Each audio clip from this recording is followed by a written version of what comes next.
Good thing I just brought my FPV backpack. Hey, we are live. Welcome, everyone. Hey, how's it going? How you Howdy. guys doing?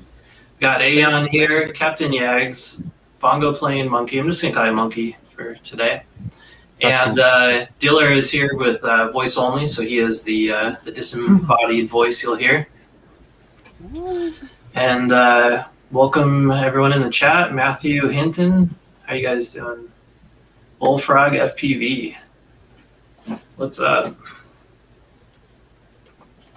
So this is our first episode of FPV World, adding another stream to the Cafe Discord and the Cafe YouTube. I'm gonna try and do these every couple of weeks and just, chat about RC hobbies and what's new and what's old, and see what happens. It's a good idea. Keep on top of the news and talk to FPV guys. I like that idea. Yeah, and I'm, more or less a noob here, so I can sponge off all the information I need from all these seasoned professionals. I don't even know what FPV stands for, to be honest. I'm just here for the shits and giggles. First person view. Exactly. Yep. What is a first person? Yeah, what is a third person view, Actually, oh my god. But what is a second Oh my person god, view? did That's the real actually problem. do third person flying. He attached Right. his 60 cam to the back of his quad. But what is a It's the second one- person view? That's the real problem. Second person view. Somebody else? So then you take the screen output and watch that through another camera, and you are the third person that's watching. Mm. So, who wants to go first here? I don't know. I'm just so fed up about that loud fan of Aeon. Well, before we Annoy me. went live here, we were talking about fan noise. Not only fans, different kind of fans. Aeon, you wanna play your fan for everybody? Oh god. You want to show the class what you do? Alright, so this is a Foxia module, and it is very loud. Here we go. Here's a little bit of it. It says high pilot when I load it up. But it's... Nice. How'd you do that? How do I deal with it? No, how did you do the custom text on boot up? Oh, that wasn't me. That was Bot himself. The drone Jesus bot grinder. Yeah. He did all of this. This is his module, the Foxia one. So, Oh, nice. Oh, I cool. didn't know he had a module. he didn't. I'm pretty sure it's a 1 of 1. How'd you end up with that? Oh, so I did a challenge and my goggles were broke. They were old Earsheen 100s, really bad ones. And I got an opportunity. He sent me a message and was like, "Yo, I got these old goggles. Do you want some?" I was like, "Oh my god, yes, of course. Who wouldn't want?" Yes. Yeah. Please, yes. Free shit. So I've been using them for a while now, and I've just noticed the fan is super fucking loud. He did in fact turn these into night vision goggles. He Oh, these are those. yeah. This is the pair that he did that to. Oh, excellent. Good to know. Good to know. That's actually that's when I first contacted Bot. Was I wanted to get him to post something about it on the cafe. On our website we have all kinds of little tech articles and like Cyberdeck builds and stuff. And I really thought his goggles were cool with the night vision on it. I had seen a couple of his videos previous to that, like years ago, but that was the first time I had noticed him again. It was when he put up his cyberpunk goggles. Oh yeah, he definitely loves the cyberpunk thing. I think it's just the immersiveness of goggles that makes them so cool. people work really hard to make, black covers to stop the light leakage to get that immersion, and I think it's really, really cool. Yeah, it's definitely a fun aspect of it. Like, you get really into it too, and like, if you're not paying attention, you'll start leaning. You're making a turn, you'll start leaning over and like just about fall on your face. And a very common thing is to look stand down. in a power stance. Yeah, most people tend to look down, and they kind of get this like cocked thing, and their face just kind of droops, like they're completely detached from their body. Just focus mode. I'm guilty of it. Yeah, I do that. Same. I don't Lord Wolf joining us. What's up, man? Darren Santos, welcome. That's me. That's you on there? Yeah. Many names.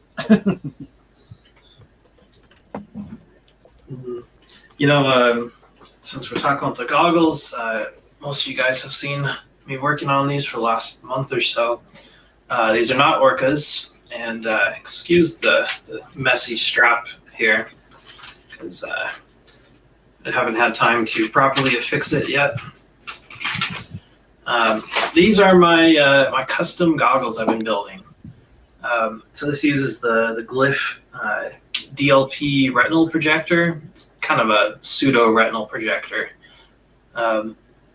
Really is a cool headset though, but the problem is its stock form is about this big and weighs like 3.5 pounds, and it's just impossible to wear on your head for more than like 20 minutes. The crushing forces that it pushes on your head is just insane. Whoever designed it must have had a very skinny, narrow face. But yeah, so I crammed everything in it into these relatively small goggles, next to a pair of box goggles from Fat Shark. You can see they're quite a bit shorter, a bit smaller in every dimension. Quite happy with it. Got to fly with them a couple nights ago. It really was a nice experience. The main draw to this is the DLP projectors have no black lines between the pixels, unlike almost every LCD screen ever made. There's no black line, so that image is just crisp and clear, and the resolution is around 720. That's not bad. Is that dual screen or single screen? Dual screen, so each eye has its own DLP projector inside of it. So it's dual screen. It's very bright on the full brightness setting. I run them on about half brightness so that I'm not blinded by it.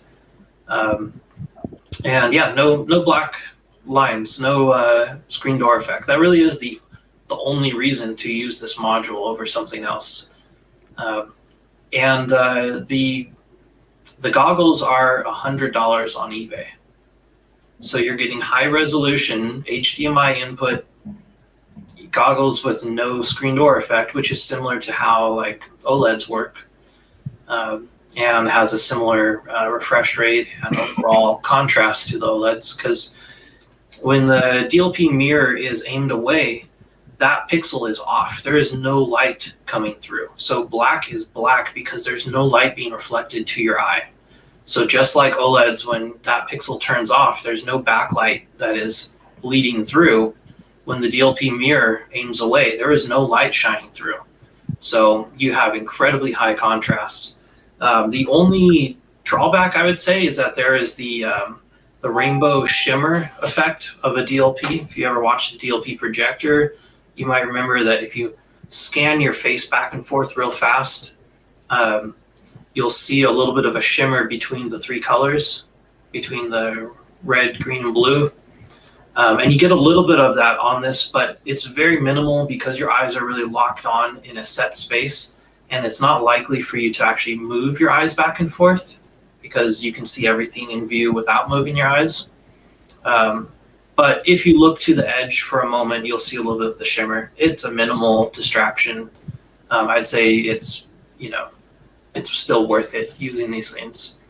Unfortunately, it was very difficult to disassemble the module, and was a good chance I could have destroyed it in the process. Like if I were to take apart 10 of these, I'd probably break at least 2 or 3 of them. I just got lucky that the first time it worked. But yeah, it's a cool project. I'm stoked. Do they have an input for analog video built into them? They do not. So I'll go ahead and take the top off of this so you guys can see what's in it. I had to install a analog to HDMI converter. So that's inside of this thing too. How much latency does that add? None. None whatsoever? None whatsoever. I honestly couldn't tell. Well, it's hard to say, but what I did was I compared my my Fat Shark goggles side by side to the glyphs, and there was a noticeable latency from my Fat Shark goggles, but there wasn't in the glyph. Oh shit! So you're saying that fast? Oh, they're a lot faster. And I didn't use the module either. I just hooked a camera straight to the analog input on the Fat Shark, and a camera straight to the HDMI converter, and then into the glyph. So I wasn't even going over wireless. So it was a more apples to apples comparison instead of using different wireless modules, which would be introducing a different another step in it. Like if your wireless module itself had a delay. So yeah, that was what really got me excited about these, was when I first fired them up and did a side-by-side comparison before I took them apart. I want to make sure it was worth doing all this work. Just waving my hand in front of it, it was like, oh shit, that is a huge lag on the Fat Sharks. Yeah, and the light. That's actually what I've heard about the Scout goggles from someone else and a few other people, that the Scouts specifically have pretty bad latency.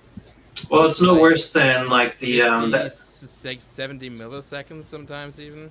Whoa. I wouldn't say it's that bad. Some people have really bad experiences with them.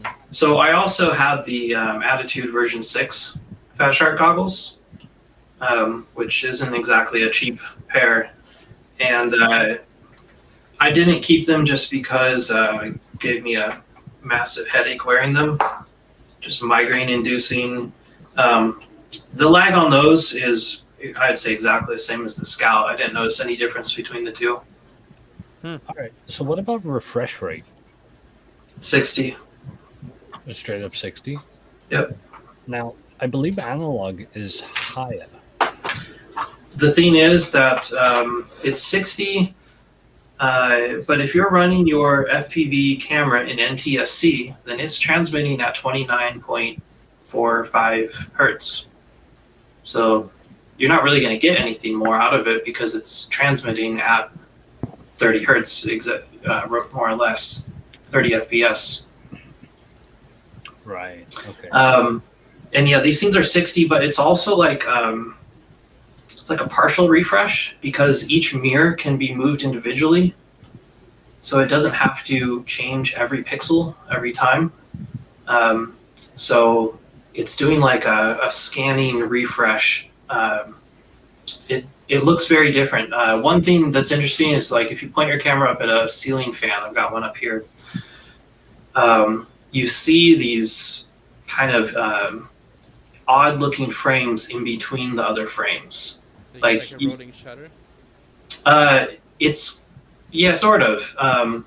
But it actually just looks clear. It's like it's freeze framing the blades spinning around, and you see them clear compared to looking in the Fat Shark goggles where it has kind of a motion blur going around. You just see extra frames of the fan moving.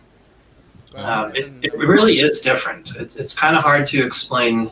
You kind of just have to see it.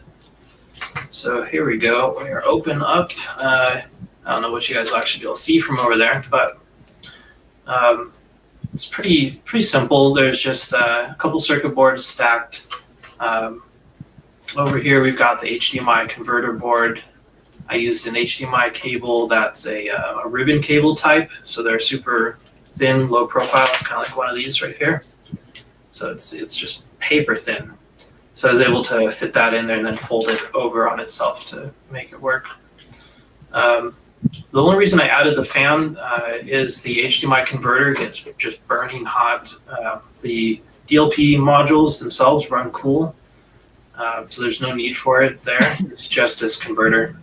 And I will probably try and get a different converter in the future, because it does have one glitch, and that is the blue screen when the signal gets too low. So you're flying along, you start getting a lot of static, and then boom, blue screen. Mm-hmm. And it only cuts out for just a brief moment, but that's, that's no fun.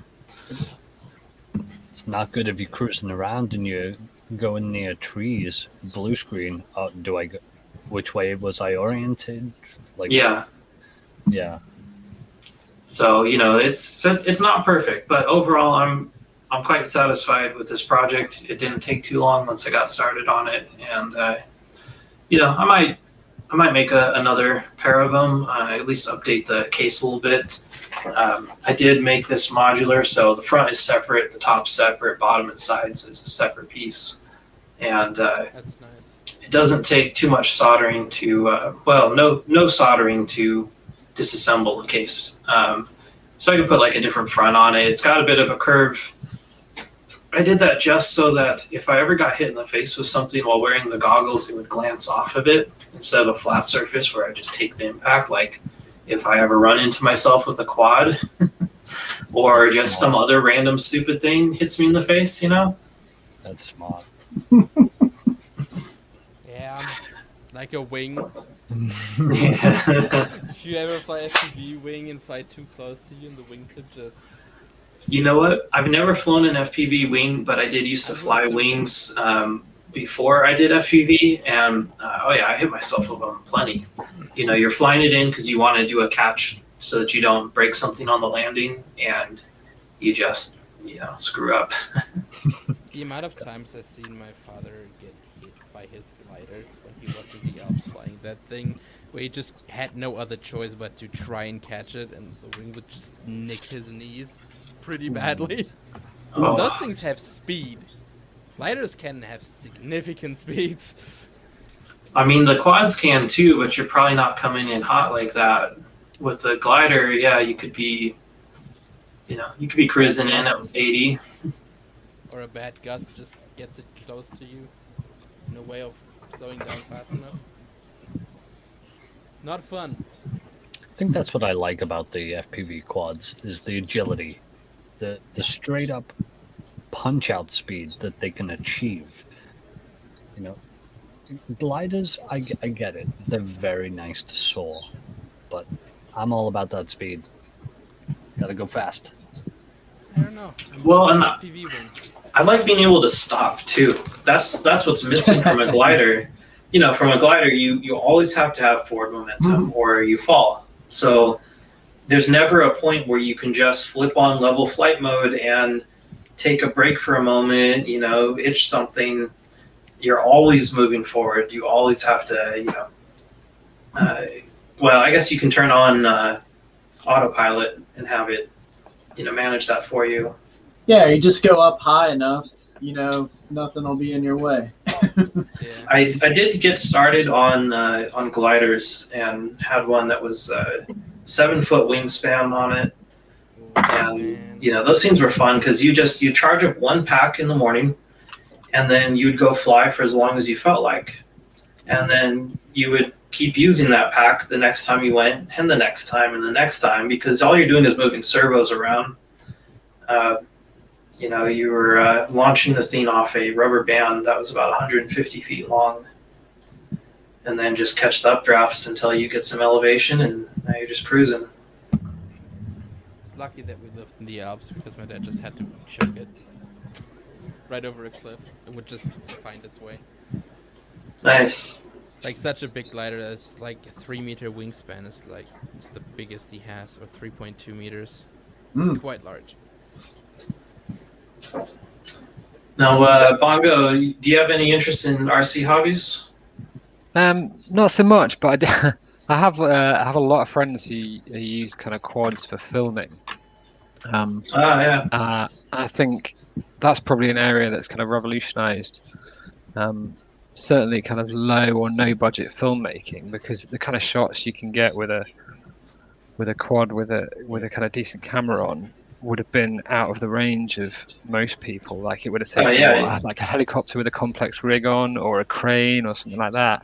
Whereas now, a kid with a quad and a 4K camera can do some amazing stuff.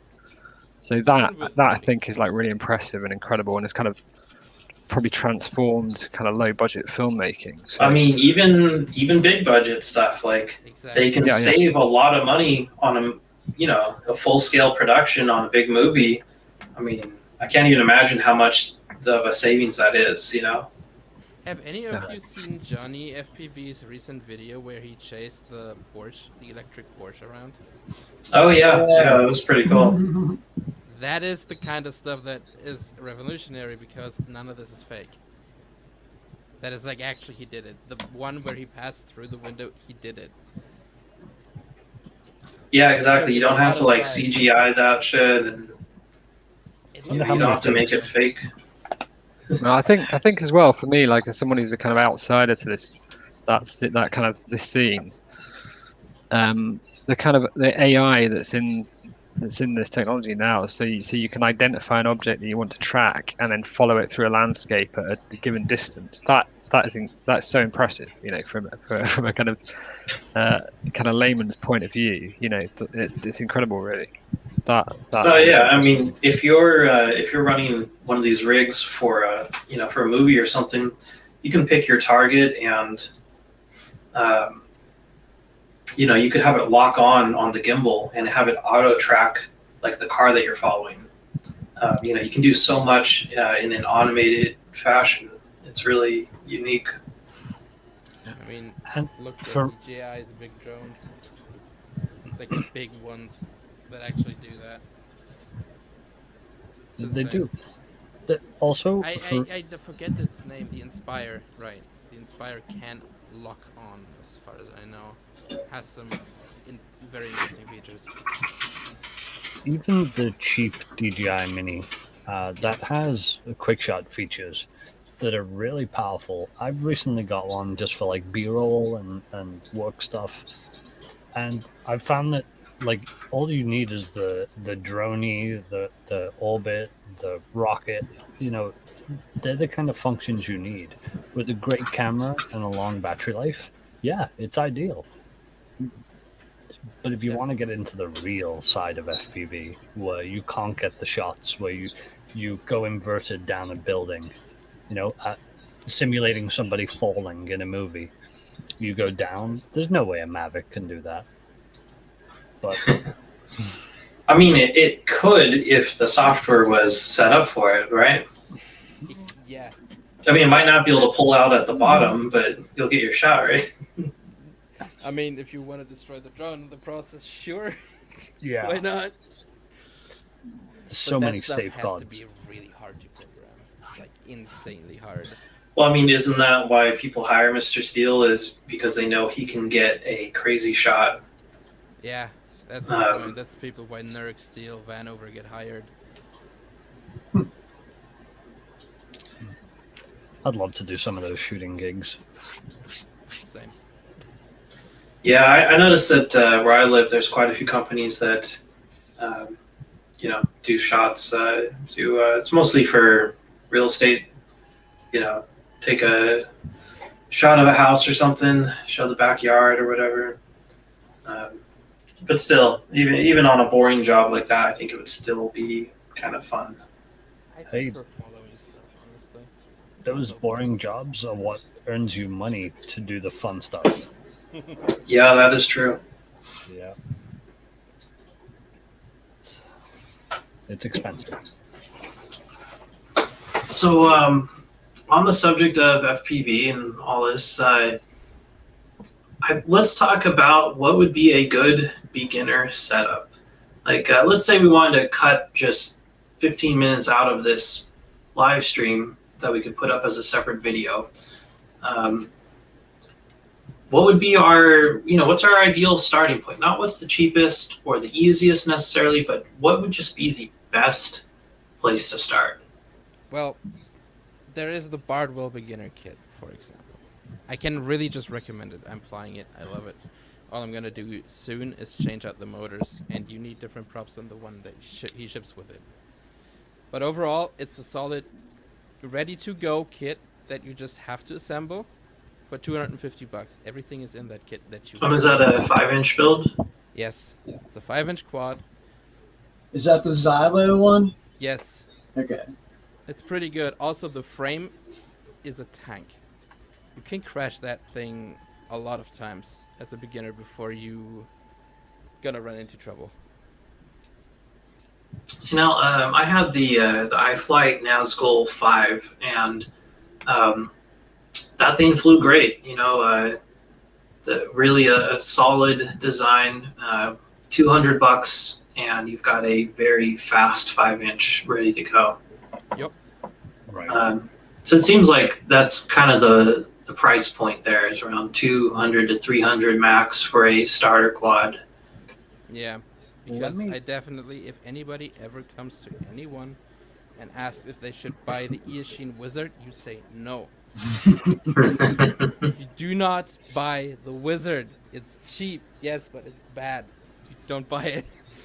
Yeah. Can I go the other way with this though, and go? Yeah. For a beginner who's just getting into this stuff, forget about the goggles and radio for now, but just the drone. I would even recommend a Mobula 6, a Meteor 65, something 65mm, really tiny, 1S battery, just to practice. They are so light that any bump, tap, fall, crash, turtle mode, it's gonna survive. I have one, and I still have it a year on, and it's being abused so much. It just keeps going. Yeah, so a little tiny hawk as well. Something small, because they still have the power. You can still do the flips and the flops. Maybe not as agile, but for the money that you pay, we're talking like what? In my money is £70. In your money, yeah, probably around $90. Yeah, I think the ready-to-fly kit for the Tiny Hawk I paid, I think, was €200 with goggles, radio, and drone together. Wow. Okay. Yeah, I think the kits like that are the way to go. As long as the goggles are decent. No, you are going to have to upgrade. You're gonna first thing you're gonna buy next is going to be better goggles. Yeah. So, would you have been better off saving the money and buying better goggles to begin with? I mean, maybe not. I No, don't agree. definitely not. No, because you want to get into the hobby, and if you have a bad experience at the beginning, it's going to put you off.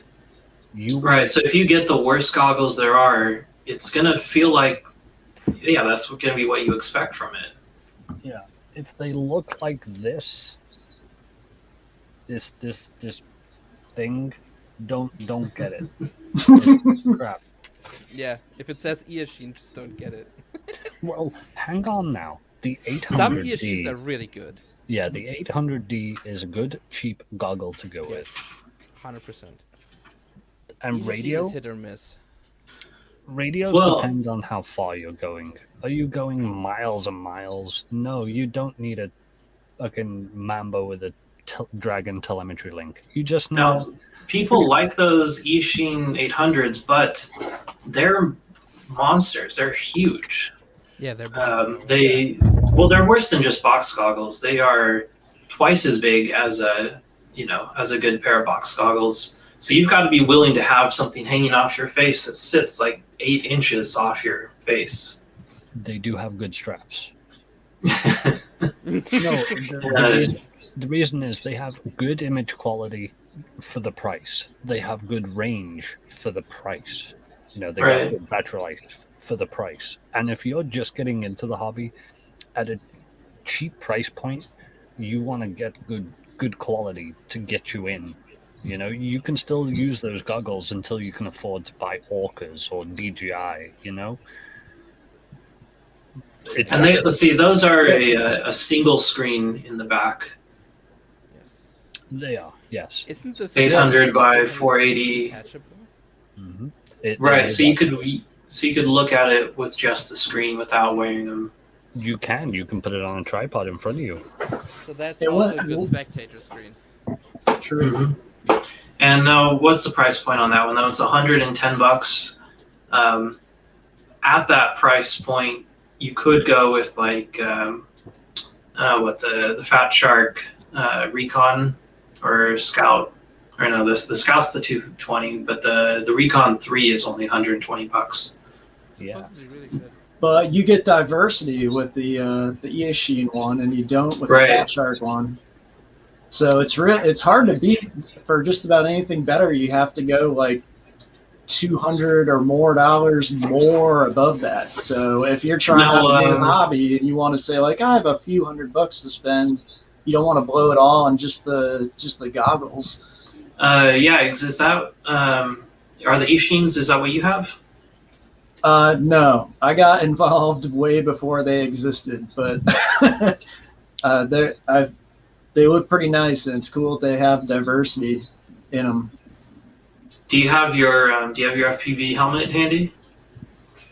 No, that one's in the other room. I have what I use for my analog stuff over here, and it was kind of sort of a precursor to those Eachine ones, the Quantum DIY. I had the V1, and this is the V2, and I've hacked it with my own DVR module, and eventually changed it. I had my own hand-built analog receiver chip in here, and then I moved to a Fat Shark style one. Nice. That was cool. Is that one for a phone, or is that a? Yeah. Okay. It's for a phone, so you just like slide it in, and Okay. Yeah, this is that's a like, dedicated like FPV screen. But yeah, it is made out of foam, which is the my very first FPV goggles was a Vuzix. You remember the Vuzix, those tiny little video glasses? You'd plug them into a iPod, so you could watch movies off your iPod into a tiny little video glasses. like a little Google Glass. I mean, they kind of look that way, but they're basically just a dual screen with lenses and projected a very small postage stamp sized image in front of you. It was like a 370 by 240 resolution or something. I had those along with a video receiver that I had to build myself. One of those. Sounds familiar. yeah, that's probably about the same kind of optics in those, and that was like 8, maybe 7 or 8, maybe even 9 years ago when I built those. Range was all of about 40 feet, so mostly just flew the thing around in my apartment. I'd built like a 30-gram quad that had a video transmitter, and just an old level flight system, nothing too fun, no acro, nothing fast, Yeah. Get about 1.5 minutes of flight time. That's another thing, range. If nobody's going long range, like more than a mile or two, that's, No, not really. That's kind of FPV Not legally. long range. Yeah, exactly. So a lot of things are short range. So the range of these pieces of crap, they're probably about 500 meters or so, But then you upgrade, and you find that you can go way further. You can go like 8 kilometers. Yeah, I've taken these to 2 kilometers so far. That's the I've been brave enough to go. Yeah, Really? Sometimes you just want to rip a park. So it's like, within 100 meters of you. And that's usually what I'm doing. I just don't like it when stuff cuts out when I, go behind something. Go behind a couple of trees and it gets all fuzzy. But I'm being picky. I don't like it when there's any static on the screen. Yeah. I like it to be nice and clean the whole flight.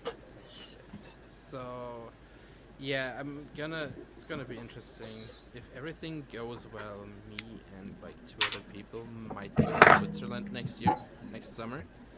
Ooh. and go mountain diving. I have a 7-inch quad right in front of me.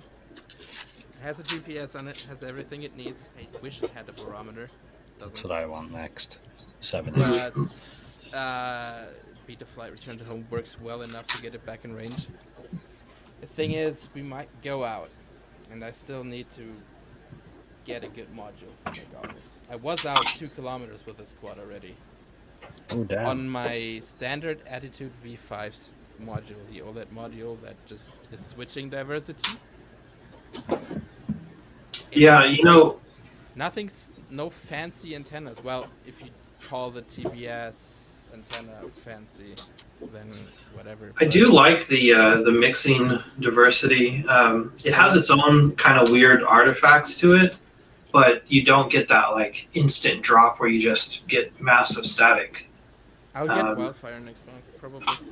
So the worst I've got is a screen roll, going behind something, and that's when the screen basically just rolls a black line through what you're looking at.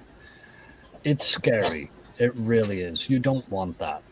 You want static, if anything. I think it's to do with the milliwatt output and multipathing. So if you go into like a garage or you go in between a bunch of trees, you'll get a bunch of artifacts coming back and it'll mess up your signals. Lower your milliwatts when you're indoors. Trust me.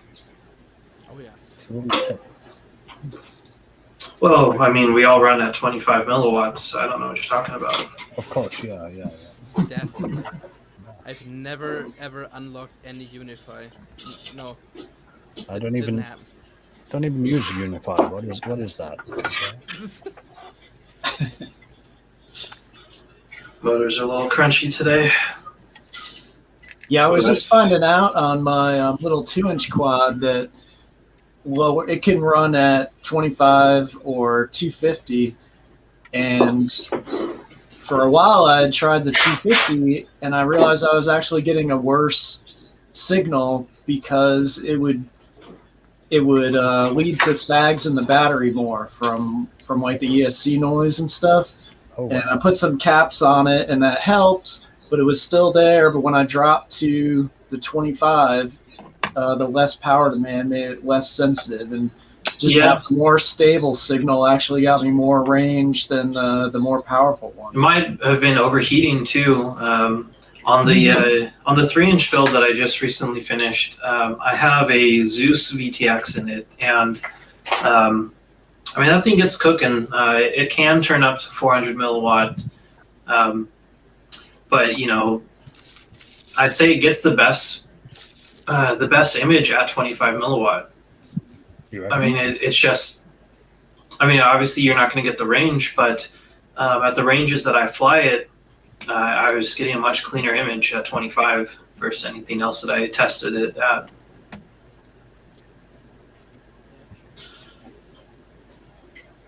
I'm just pulling this guy apart at the moment. I've got a module I need to add before I go flying this evening.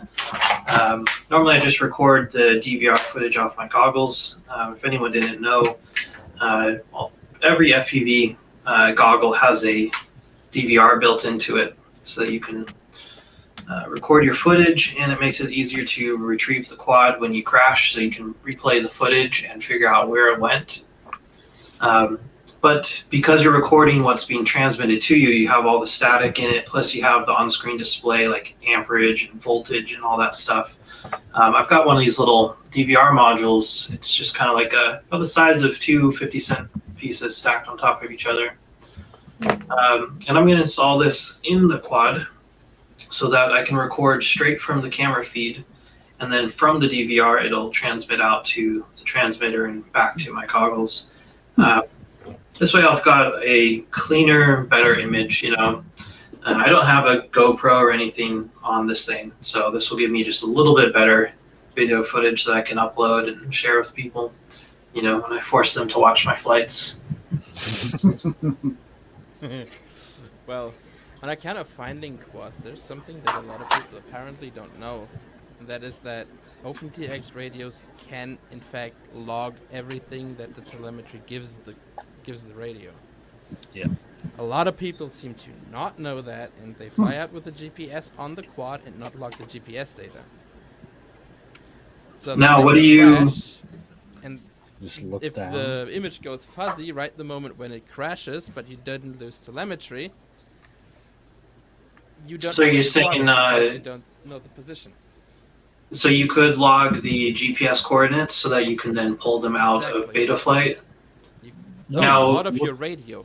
out of your radio. You just like plug it in and go, oh yeah, okay, they're at this coordinate, this coordinate. You pull your phone out and then you walk there. Now, how do What do you you how do need you to pull it view it? from?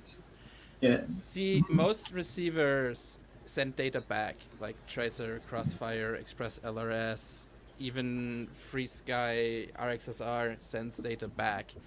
And all this telemetry is the sensors that the flight controller knows. It just sends it back straight to the receiver, and that just gets sent right back to the radio. You can, Right. if your quad is plugged in, I don't know what you're running, but in an OpenTX radio, you can, I think it's the last page on the model settings, you can hit Discover New Sensors, and it will show every single sensor connected to the flight controller. Oh, interesting. So you've Then got you can your enable the logging.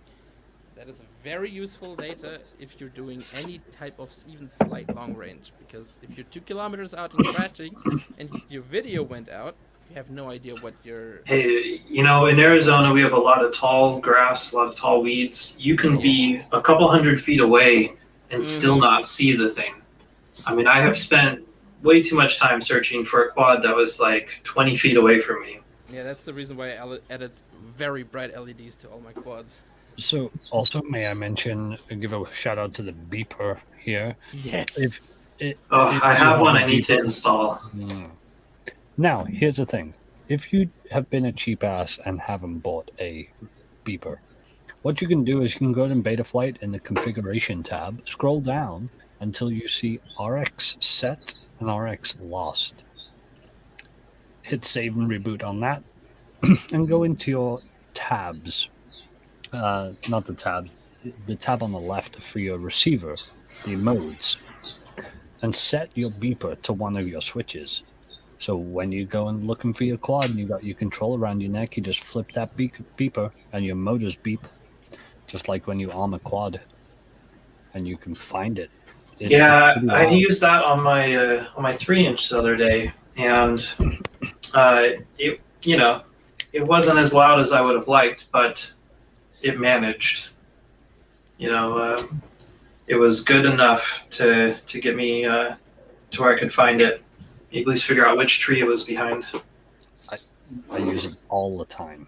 They just grew 8 feet of corn at my model club field the last time I went out there. So Why? I immediately came. They got to deal with somebody, I guess. But I immediately came home and bought a 3-pack of those beepers that have a little battery built into them, because I've had too many times the battery come out of the quad or the plane, so they'll start beeping if you eject your battery too. So Hopefully. that's another thing for new pilots or not even pilots, RC enthusiasts. Cars go pretty fast. Strap the fuck your batteries down. Oh my god, get some Kevlar. Don't cheap out. I know there's no reason to have your batteries eject. No. Get good Uh, pads. double, Immigrant, triple. please. Oh my god, yeah. Just batteries are the chassis. Because once they go, you've got no power source. There's no more video. There's no more telemetry. There's no more beeping. You're relying on what you remember and what your radio's telling you if you've got telemetry. Yeah, So I've had a that's battery eject that was a good 30 feet, 40 feet away from the drone. They I thought an arm had flown off when the thing crashed. I thought it was an arm that had come off. And I was like, no, it was the battery, just way over there. I've spent a weekend looking for a battery. I found the drone, but the battery just... So we got a metal protector. We found it in the end. it was still storage voltage, 15.2. It was a little 1500 4S. It was great. Still works. Nice. The last battery I ejected got completely chopped up by my props. It was done for. Yeah, bad things happen. And I'm when happy batteries that the eject. field I was flying over wasn't grown because I didn't know they were growing wheat there. So that would have been fun if that would have happened now, because that would catch fire really quickly. So I got one of those buzzers that has its own battery built in, and the reason I haven't installed it is that if I get stuck in a tree, then that buzzer has a 12-hour battery life. Everyone's gonna hate me. Having that thing, it's 120 decibel in a park near homes. They're gonna be out there trying to find it, you know. I don't fly close enough to me. The ones I got have a feature where if they detect a slow transition from day to night, they turn off the alarm until it's daytime again. No, really? Yep. The one I have, I wonder if mine does that too, because it has LEDs on it, and the LEDs only turn on at night. Okay, yeah, if So it's the V-Fly or Vi-Fly 2, it should. Oh, that's cool. But I also have some of the iFlight modules, the ones that you just install. And of course, they don't have their own power. But, you know, I might go that route too. I do feel actually a little bit sketchy flying without the buzzer because, you know, those motors just, it's not that loud. You know, you can't hear it when it's too far away. And it's, you know, about 100 feet away, you really can't hear it. You say the number 2 has that feature with night detection? Yeah, I think it's the version 2 one. What I got. That's cool. That's pretty neat. I wonder how it does it. Probably through the LEDs. Yeah, it probably has some. It looks like it has a sensor for It just has an LDO in it, you know? Yeah. Light detecting diode. Those are, you know, basically free. They're so cheap. Yeah. By the way, That's cool. Boot, did you do your health and safety talk on not to put your soldering iron in a vise? Yes, I use a vise to hold my soldering iron because that's what I've just always done. And it's normally fine with my old soldering iron, but this one, the way it sticks up on it, got a nice scar down the arm from that. Nice. Ooh. It cauterizes, cuts and cauterizes all in one, you know? I mean, yeah. Yeah, don't do that. I Do still you have that stand that came with mine. It's pretty neat. I like all Are the ads you get for tech companies and tech jobs and stuff, and you have people holding the soldering irons by the tips. Yes, the old. My Yeah, favorite those meme. ads. And, you know, Banksy did it in one too. Remember the recent one where they had the picture that shredded itself, supposedly, like during the auction? Mhm. You know, it's the picture of the girl holding the balloon and half of it shreds. There's like a paper shredder built into the frame, and they trigger it during the auction. So right when someone buys it, then the thing shreds and half of it is torn up and destroyed. Well, they released a video of like how they made the mechanism, and it's not actually really how they did it. It's kind of a meme kind of thing going on. Like, it's sort of a fake rendition of how this supposedly happened. And in one of the scenes, he's holding the soldering iron by the metal, which is how you know I think that's the giveaway right there. That's the, you know, that's how you know this was fake. Unless he's just really suffering for the art, unless it's really on and he's just kind of burning. Man. God, never thought You're about into it. that sort of stuff. I mean, Burn marks. I've got a few burns, not gonna lie, but it's easy to do. Just don't do it. You know? I know too much about burns. I'm chef by trade. My hands are burnt plenty. I feel like I'm sort of immune against 60 degrees Celsius by now because I can just touch stuff that is that warm without any issue anymore. I hear that. So, any of you guys want to share some of your like personal favorite builds? Wait, I have to look. It's a very personal question. I feel like I gotta show you and Dihler my 5-inch Franken quad that I've been please. working on. So you have a face to the nightmare. Ooh, nice. Let me bring up in full screen here. What props are they? Oh, They look old as can be. I think they're only a few years old. There's some of the doll unbreakable ones. I Are thought. they still I'm not nylon? sure. Are they still glass nylon? well, he just bent it. Like They're pretty Okay, they PC good. resilient. Oh, They're not like the old APC plastic ones that just shatter instantly. You got a Yeah, like the capacitor on prop that? that flew by my head recently. That was fun. Yeah, No, there's those- 2 those capacitors on either side of the battery lead there. Oh, dude. Nice. Yeah, and brand new separate ESCs.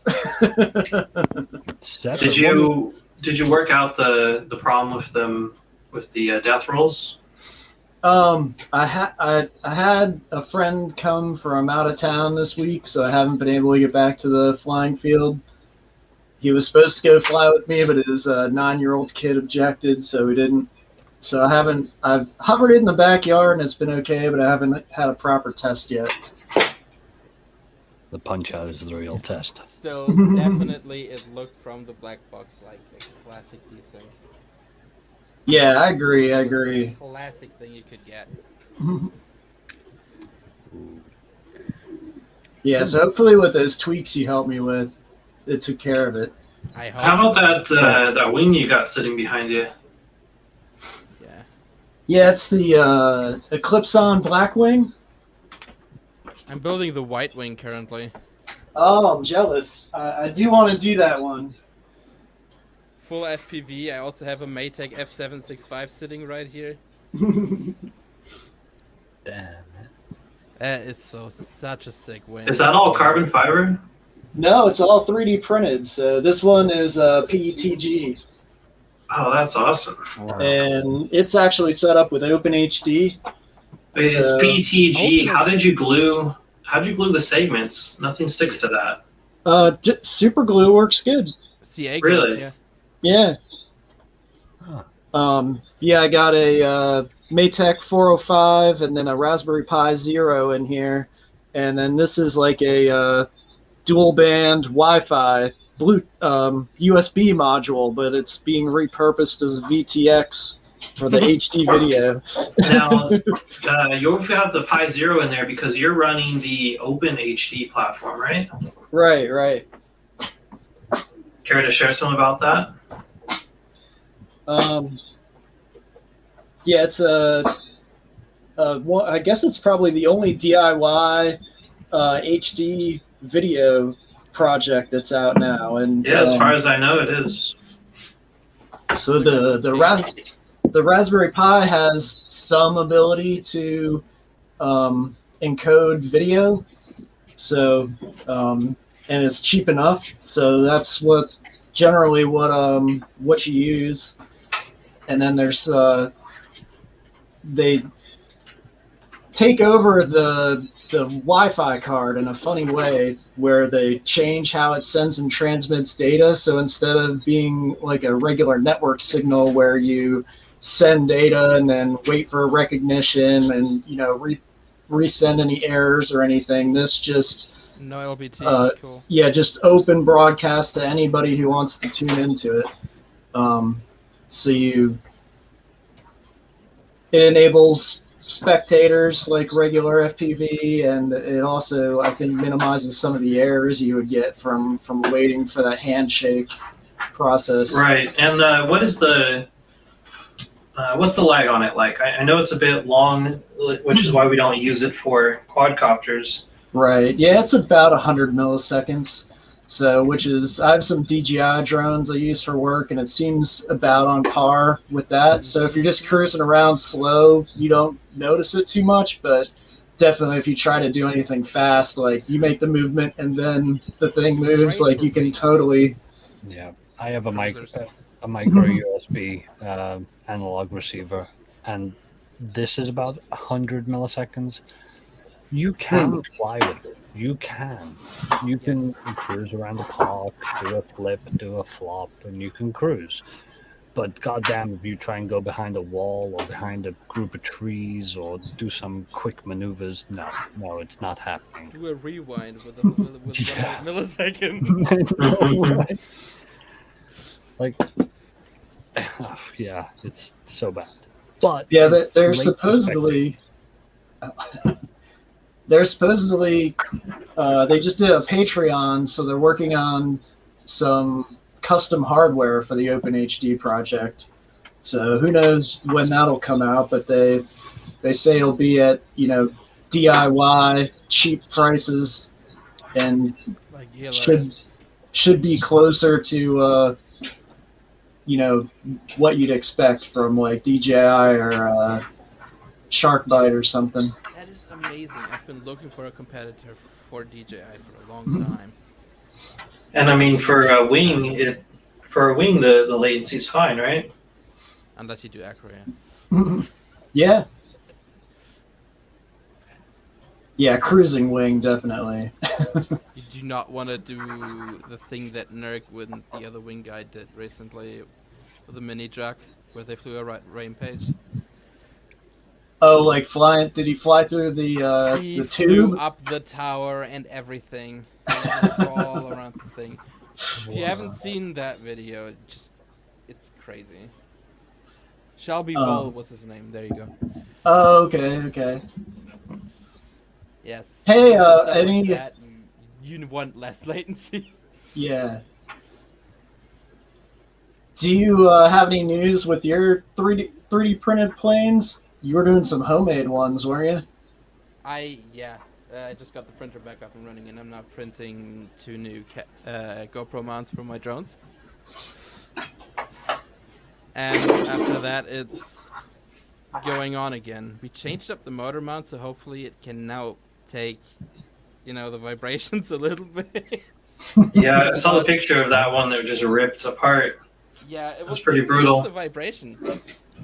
Yeah, your quad shouldn't be vibrating though. You should balance It's your a props, maybe.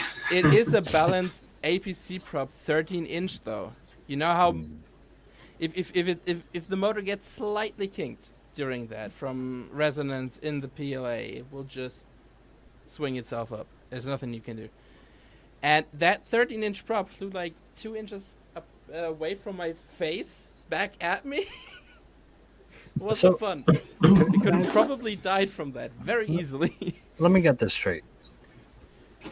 You got a 3D printed plane. Yes. How is the motor mounted to it? Screwed in. To the plastic? Yes. No, you need it in a frame. That'll Uh-uh. stop the wobble.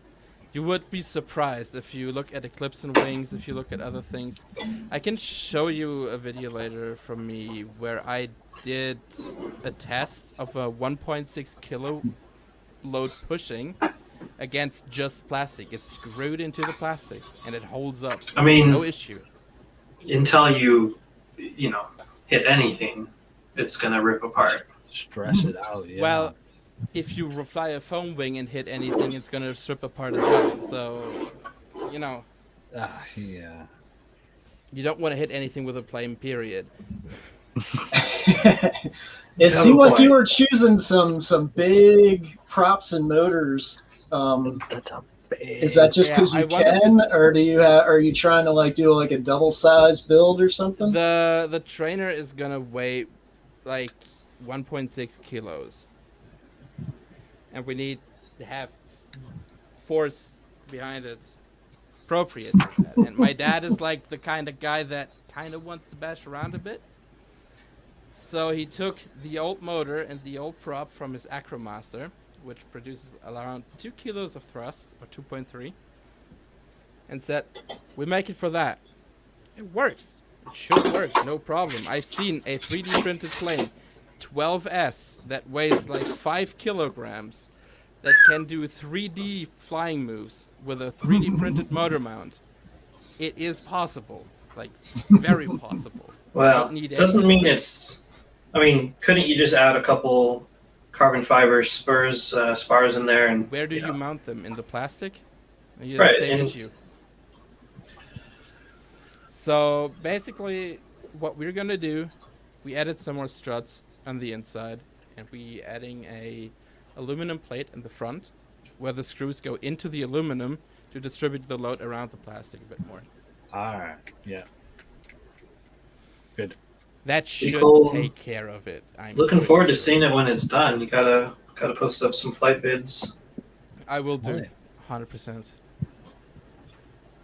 It's gonna be a neon yellow wing with a blue body and a red canopy. It's gonna look sick. Hell yeah. Now, what's the wingspan on that thing? I think 1.6 meters. Around. What is that in freedom units? 1 foot is 30 centimeters, so 3 feet to a meter. yeah. That's a good size. Yeah. If you're flying that, 5.2 feet. 5.25 foot is it? what kind of top speed do you think are you expecting from that? It's a very high drag, high lift wing, so probably around. Here I go with the non-freedom units again, 80 kilometers max. Okay. So it's That's, not very fast. Wow. Relatively speaking, I mean. That But is at full what's- throttle. What sort of battery times are you getting then? Well, with that motor, you should probably get up to, like, if you're just cruising, 10, 12 minutes. 3S, 2,700 milliamp hours. Wow. Yes, 3S. That's it. How long did you say? 10 minutes, 12 minutes. If you're doing Could macro, you down to 7. just stick a larger battery in it, get a longer flight Could. time? Definitely. That's I mean, it's a plane, right? Planes typically have longer, yeah, more endurance. Let's take a balance, you just need to lighter balance it. battery. That's the point. Quads you don't need to balance, planes you do. So if you stick a heavier load up the front, you need to add weight to the back. Right, or just move it. Move it if you can. Which I guess you can't move it very far inside a wing. Well, that plane is gigantic. It's basically a giant tube of a body, so it's a lot of room. I just need to extend the leads. And I have no idea how I'm going to fit this thing in here. Probably should have test fitted this before I. Take a hammer and crush it down. It'll fit. I mean, yeah. You can definitely make it fit with force. 100%. The good old persuader tool. So you were asking before about people's favorite builds. I do got a favorite, but it's kind of two favorites. Oh. I'm sorry. I really like speed. I like going fast. So I have my racer. It's 2207 motors, 5-inch, 6S with a 60 amp PSC Mamba stack and a Foxeer camera. I just think it's the perfect setup on the Sidora frame. Are these What? Max props? Emacs? No, these are. Oh my god, I don't Max even know. makes some that look like this. The Dow props. Nepal's. Those, okay. There we go. I usually use 50/50s on these. However, I felt like a bit of freestyle, so I put these on. It is very fast. You blip that throttle and you've teleported. But in the same breath, my other favorite quad is my Green Hornet. bring it into the light. It's gonna mesh with my green screen because the ducts are green, but That's all right. We can still see it. this is my little smooth flying baby. This is what I use when I want to get those really cinematic smooth stuff. And that is considered a Cinewhoop, right? That's made for cinematic. yes, That's ducted fans. It's not just a prop guard. That ducting has a mechanical effect on the way the air moves and the lift you This get. one, it's not as Yeah. crazy of ducts as a squirt, Chandron squirt, agreed. but they still have some effect. Yeah, you can in fact take the ducts out and put 3.5-inch props on, and just have the cage. So That's cool. that's a really neat thing you can do. Yeah, imagine this without the ducts. You save like I think 200 grams on it, almost. Interesting. Yeah. So, well, there goes my GoPro. And is it the ducting that gives it the stability? I think so. I couldn't go into scientific detail about it, but Well, I know it gives it more lift. I can tell you as much like this from what Chris Rosser broke it down, and I did some other research. What it does is prevent the quad from taking air from the side as well. So you have a more on rails feeling while you're flying, rather than you can drift around as you want. It will just fly wherever you point it. Definitely, without super question. locked in. There is a phenomenon though. I've spent like 9 months tuning that to get it as smooth as it is now. However, I've spoken to many Cinewhoop owners, and they do a really weird thing. When you full throttle and then chop throttle to 0, they will just keep going and then come down. They lag? They lag when you chop throttle. What?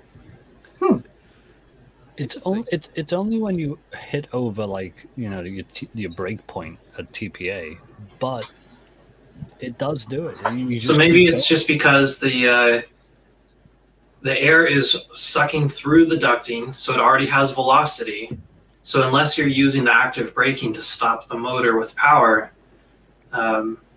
yeah, it just keeps going.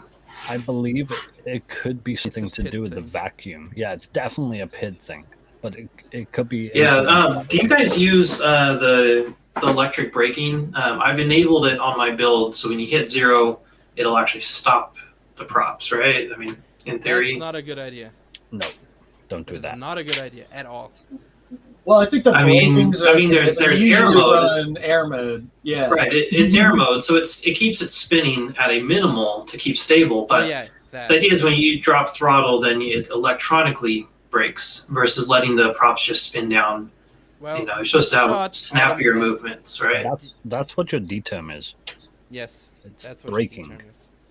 Is it? Okay. Yeah. P Well, for but power. that only lowers the command. You actually do have to have, some of the braking enabled in order for it to actually rapidly Player two, decrease the welcome. speed. Hello. Hey, what's up? So I've enabled the electronic braking in the BL Heli suite, Oh, so directly on the ESCs. Okay. Good or I bad? don't know. I never touched that on the quads. I don't know what the default is. And Well, default it's off. Well, then it's off for me. But Yeah. they stop pretty quickly, anyways. yeah. I think was it FedTech that had regenerative braking on the ESC? So Oh, cool. Well, don't they all technically? Yeah, FedTech just kind of optimized it a bit, I think. I think they probably just marketed it. I'm pretty sure that It- any motor that you stop like that is gonna feed. Definitely. it can only fill your capacitors. It can't charge your battery. Otherwise, it would blow them up with the amount of spikes that go into them. Definitely. But the capacitors being filled up, smoothing your ESC functions, your camera feed, your video, yeah, that's good. You know, Good. the whole capacitor thing. I still don't think that people have it quite right. Coming from just a electronics engineering background, I'm pretty sure that the caps don't do what everyone thinks they do. That's not perfect, I'll tell you that. I think it's Definitely just not I think it's just smoothing out the power flow. It's giving you instant access to amperage that your batteries cannot. And that's what we all need. they're doing. Yeah. Yeah, I agree. The whole smoothing, the whole explanation for like the smoothing out power spikes and stuff, I don't think that has They anything do, to do with it. kind of. They I kind mean- of do. That's why you use caps. They do improve video noise for sure. Yes. Even if you run a 3S, a 2S, a 4S, they say 6S is where it's required. Put it on all your quads. Get an appropriate sized capacitor. Make sure the legs are the right way. Yeah, and your planes. Yeah, I mean, I am running them on all of mine. On the 3-inch, what I've noticed is that every time I accelerate, even not that much, I start getting lines through the video. Start getting horizontal lines that scroll up. Okay, there's multiple questions to go through diagnosis, but just make sure your capacitor is close to the power source entry to the board as possible. So Yeah, it's about an inch away. Yeah, even closer is better, but I don't know. You're talking directly on the millimeters. Yeah. That's where I go. And a good idea is to put one on your VTX power as well. It should be filtered as well, but put one there. I have two caps on my race and my freestyle. Yeah, it's a good idea. I'll have to try it on the VTX. It's a really cheap VTX. Like, it's good. Yeah. And I mean, it's surprisingly clean for something that's like $15 and so small. It's like the size of a penny. Yeah, just wire onto that. It's the same one. It's that one that comes on the Recon Nano. I know that one. Yeah, the Zeus something or another, Zeus Nano, Zeus Micro. Talking of which, has anybody had any experience with the HDLRC Zeus stuff? No. Well, just that transmitter, and it seems to be fine. Because I have a project going on which saw me 3D print a Dave C frame, purchase That's some cute. motors. I know, right? It is so cute. I've got 2 battery straps because I was sizing up something, but yeah, it's designed for one, and I think we're gonna make it the little all-in-one fly for 30 minutes when I throw a fucking 18650 in it and just be like, yeah, let's go for 30 minutes. I mean, Is that the Recon one? The print files for it? It's the actual Dave C Nano Long Range, the first edition. that is what this started out as. I originally was going to build that one. Ended up going with the carbon fiber frame because I knew my prints just weren't going to be that, that solid. Of course, this frame weighs like, 40 grams more than the printed one, but I think it's fun. So this right here, this is an 1800 milliamp 2S pack on it. This weighs almost as much as 2 of these 18650s. So I know the thing can handle the weight. Like, I know it's going to fly with 2 18650s, but instead of an 1800 milliamp pack, which I think is overrated, I think it's really 1500 based on the charger, how much went into it when I recharged it. I'm going to have a 3000 milliamp. And since the amperage load on this thing's pretty low, I could actually get away with packs that, cells that don't have as high amperage but more capacity.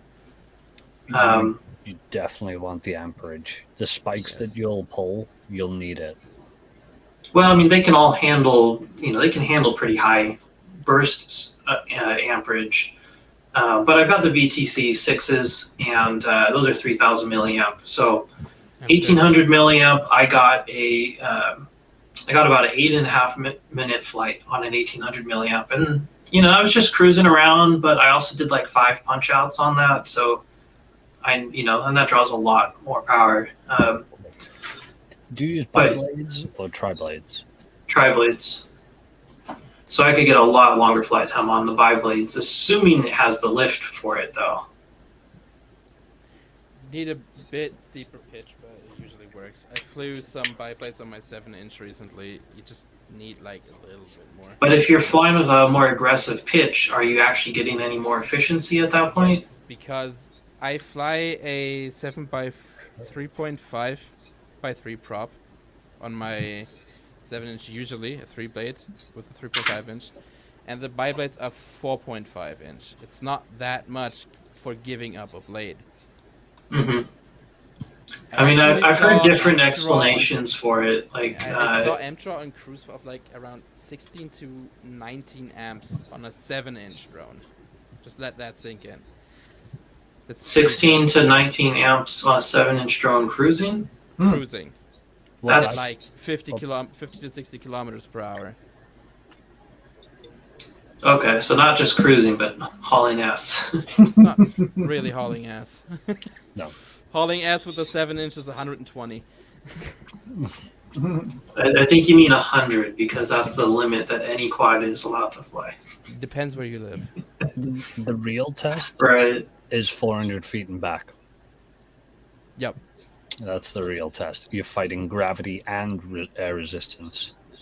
When I do a punch out on this guy, I'm topping out at 35 amps on this 3-inch. Better than my 240. Yeah. Oh yeah. It's not talk about my 7-inch punch out. I think with the pack on this thing, it only comes in around 200 grams. Bet you doesn't suck the battery out. I mean, it sags it pretty hard when you're doing that. But this isn't a good battery either. This thing came free with my Bugs 3 quad. So this battery itself was like on an Amazon shelf for probably 6 years before I bought it. Yeah. It's old as dirt. I've got some 3S packs here to try out. Also old as shit. These are so old. These are zippy compacts, and they're only a 25C rating on a 1,000 milliamp pack.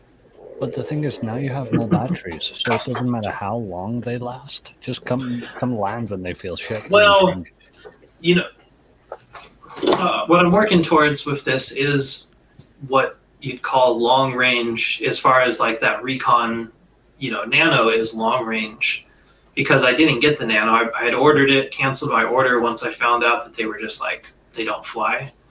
And I decided to, just build my own 3-inch. And that's the thing. I want 30-minute flights out of this thing. I want 25 to 30-minute flights on this, and some serious range, which is, what I'm working towards. Video transmitter, that's got to get replaced. It's just, I bought it because that's what's in the build out, bill of materials for the long boy antenna. Yes, long antennas. Carbon blocks, RF signal like nothing. right. Long, get them way away from the stuff. You would laugh if you would see. I need to get my video set up for the next one, but I have the PBS Triumph long range on my 7-inch.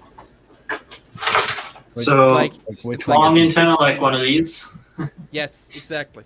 I have one of How's those. that sticking out of the back of the thing? yeah. No, we're not shitting you. Put a cable tie up, a strong cable tie up it, and he'd shrink the cable tie. Yeah, I made a mistake and got SMA instead of RP SMA, so it doesn't have the pin in these guys. I got 2 iFlights, these long ones. That's what I intended to use, and it's not. But you can just install the pin in it, so I'm gonna just stick the pin in the thing. Just Get a bit use of it. gold wire and solder it in. Don't worry, I've done it too. I bought the exact same kind of thing. Bought the one without the pin. And damn. At least I've done it. What works great is a piece of a paper clip. There's a specific thickness of a paper clip that is a perfect size for it. I used to do it with long range Wi-Fi setups all the time. It'd be a mismatch, and you're like, oh, paper clip time, and you just snip off a piece and shove it in there. If you've got a fine tip, could you solder it in? No. I've gone down that route before, and the white plastic that surrounds the center pin, it has an extremely low melting point. They just liquefy if you try and solder too close in there or for too long. Hey guys, I gotta run. I got some homework I gotta get back to All right. tonight. Yeah. Thanks for having me on. It's been fun. Yeah, glad you were able to join us. Come back next time. Later. Peace, man. And now there were 5. Dun, dun, dun. And So, I keep forgetting about the voice in my head. I'm always here. so I managed to get the DVR to fit in here, kind of, but I think the button is being pushed down by the frame. Dang. It's That's close. another thing. All of your components, secure them down. If they wobble, they will inflict PID errors, and you'll have a wobbly quad. I had an antenna once that had a wobble, and my quad flew like shit. Just wobble, just flying along. My VTX is held down by 2 different types of double-sided sticky tape and a zip tie. It's the only way. And on my 5-inch, it actually has stands-offs and is screwed in because it's fancy like that. Yeah, this is not ideal at all for this little DVR, and plus I'll have to take the top plate off to remove the SD card. Ooh. Sounds suboptimal. Yeah, but whatever. It's installed. I got it installed while I'm sitting here, and as soon as we're off the stream, I'm off to fly, and I want to get some footage of the. Everyone where I live sets off mortars, so Another I wanna... question is, have you put an SD card in it yet? Yes. You forget that. No, I put the SD card in. Good. Does your DVR have a function of rolling saving? No idea. This is the RunCam DVR. It's like $10-15. It's been out for a while. All I know is you press a button on it and it starts recording. Oh. Which the button is accessible from the bottom of the frame right through this hole. So that's nice. And the SD card, I can relocate it. I have a couple different versions of this right here. So this is a little SD card blank on this side and then a holder for it on this side. But I have a super micro version of it that's just really, really flat. Oh, actually, here it is. Bro, you don't even realize I need one of those. Check this thing out. That is so cool. I need that too. This relocates your SD card. What? Look at I that. need it. It weighs in just whatever the little metal thing. It attaches the way an old style SIM tray attaches. So it actually locks it into this little metal frame that pops up. I don't want to bend it. Well, it slides and pops up. There we go. So it opens like this. Let's see here, probably in focus right about here. It opens, and then the little tray flips over top and then locks in. So your SD card's not going to go flying out. Yo, this is perfect example of every gram matters. It just show what you started with. Right. So this is the typical one you can buy, and if you pop off this big plastic case, which is how I actually have most of these, it's not too bad. You can save a bit of space on it. So you have the little holder here, but you still have this huge ribbon cable, and this is the part that sucks. The blank is huge. The blank sticks way out of whatever you plug it into, and it likes to snap off because of that. This miniature one I got is made by Pine 64, and its intended use is for the Pine phone, their Linux phone, so that you can relocate the SD card so you don't have to take the back off and then the battery off to get to the tray. This way you can route it to the outside of the case, because if you're replacing the operating system all the time, you're screwing with updates and Linux stuff, you don't want to have to spend all that time disassembling it. Plus you could damage the tray. This way you install this permanently in the tray.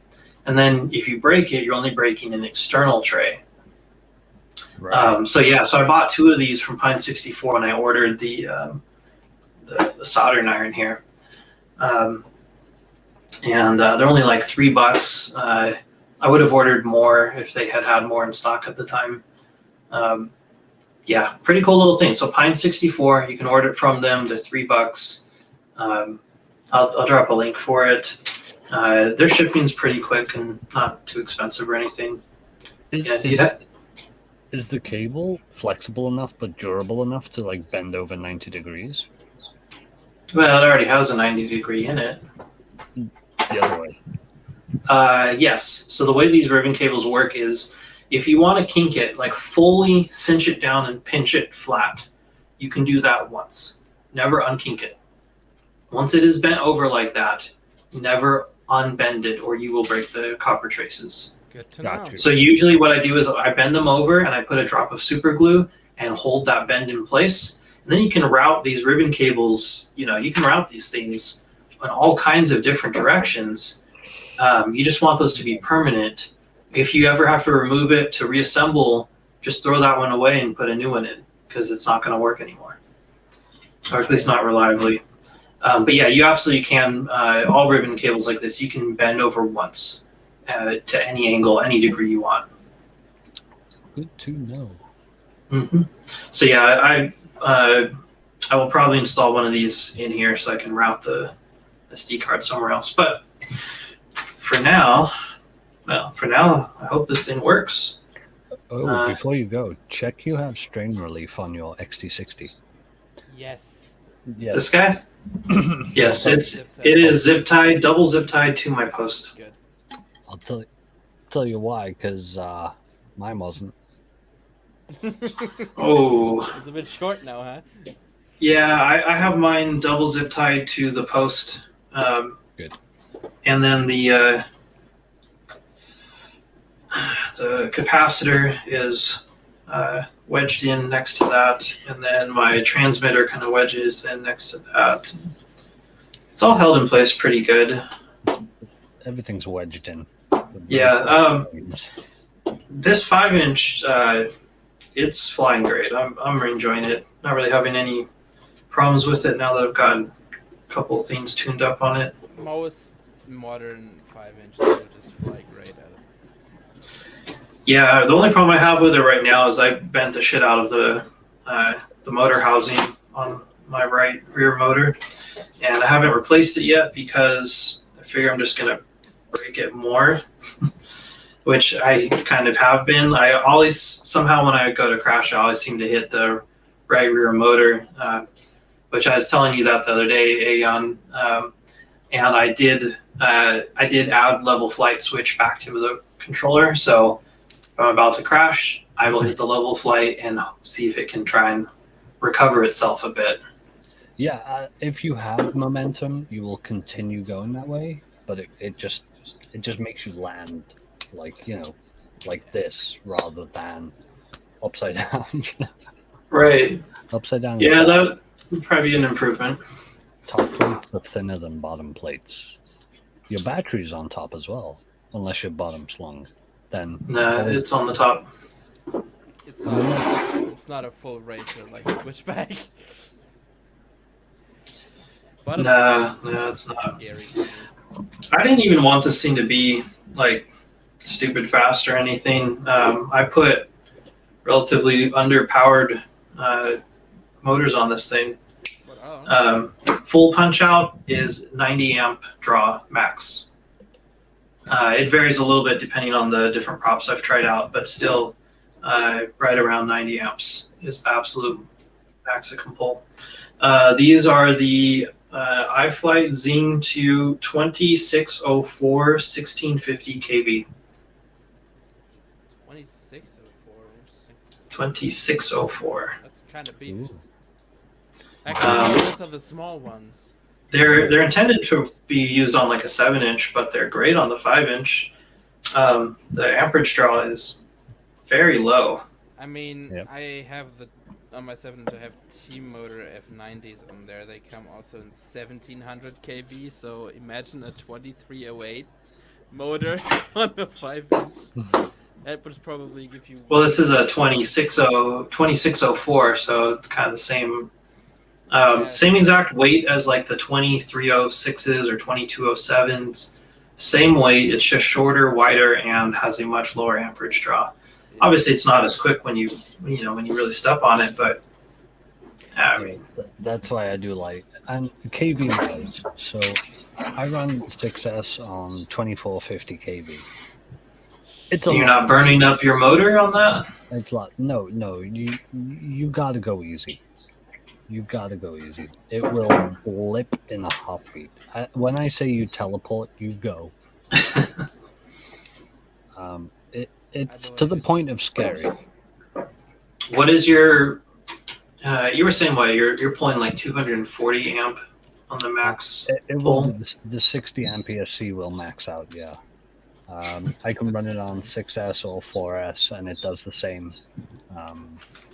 performance. Now, but that's because of the weight, you know. for my next build, I have some Emax motors, and I got the the 2207 1700 kV, so more traditional freestyle motor. Yep, very smooth. I just really wanted to try out these iFlights, and they happen to be for sale on Amazon, and I get a lot of Amazon ad revenue, so it's a good route to go for something like that. The price was all right too. $25 a motor is, not terrible. But yeah, it's kind of fun. I mean, at an 80 amp max draw, when I'm just cruising though, it's coming in at 5.5 amps. So just cruising along, just flying around in the park, 5.5 amps. So I'm getting, pretty decent flight times off these 1100 milliamp packs. The thing about 7-inch motors is they're super efficient. Insanely. Yeah. Hey, player 2, haven't heard from you much. Yeah, I have one question, and that would be, could you use a VR headset for an FPV? AVR headset? FPV VR headset. Yeah, VR headsets.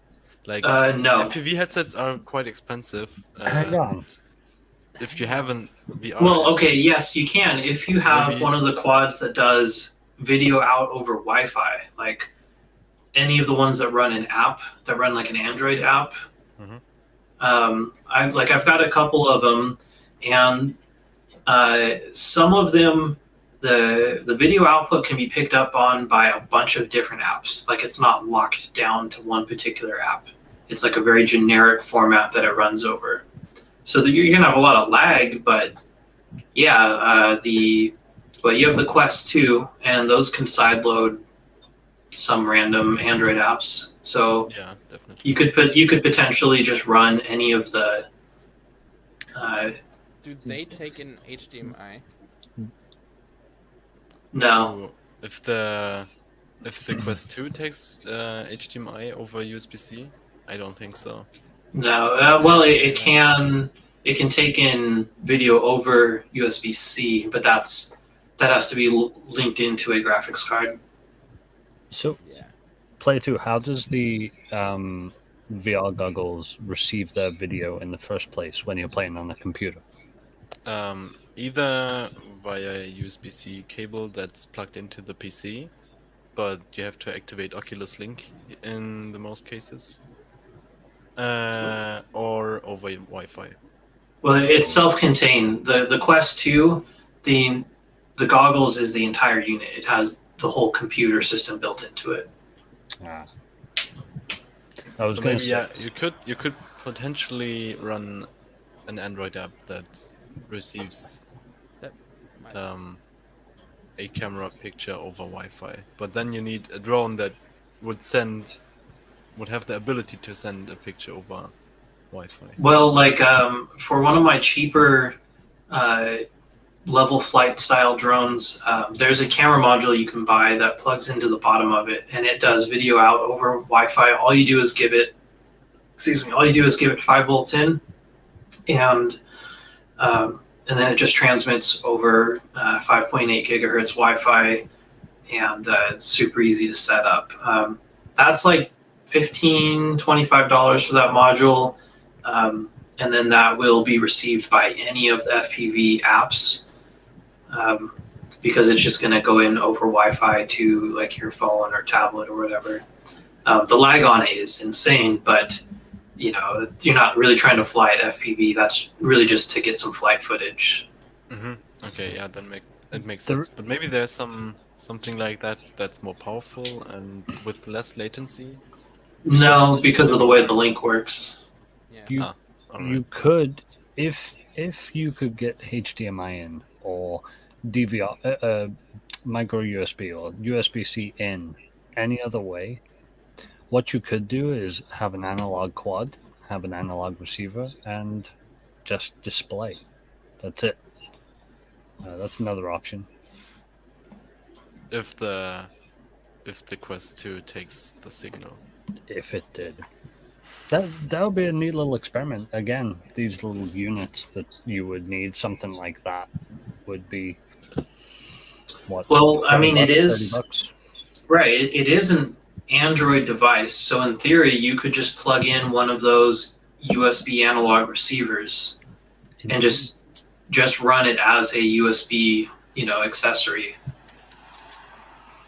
It would be interesting to try that. I know the Quest has some limited USB stack functionality, like they finally added keyboard functions to it. I mean, Android has all this built in anyway, but they stripped it out and then are slowly adding stuff back. It's like, thanks, Facebook. Why? Yeah, one funny thing that the Quest 2 has is like this look down space. Like if you're standing at your desk and you want to the pass through. Yeah, that you have a specific zone where you can look through. Yeah, the goggles that we were talking about earlier, I think they're the Sky Zone 03X. They're pretty cheap, and they have a camera at the front. And you press a button, you can have it as like, you ever played a racing game and you have the rear view mirror in the top? It looks like one of them, but you can see through. I suppose you could say you're maintaining line of sight. Yeah, pass through. Nice. Sorry about the noise here. I'm just test this thing out since I've installed the DVR in my quad now. Last thing I want to do is go and leave and find out that something doesn't work. I want to at least be able to fly it. I don't even care if the DVR actually works on this thing. Wait, that's a 6S. Can't do that. Yeah. And I don't want to plug a 6S into my goggles. No. It tops out at 4S compatibility. Where is this thing? Yeah, one of these. I need a large capacity 2S for mine. For your goggles? Yeah. Just so I can have it in my pocket. I got the, what's it called at the moment? The Fat Shark container box thingy for the 18s.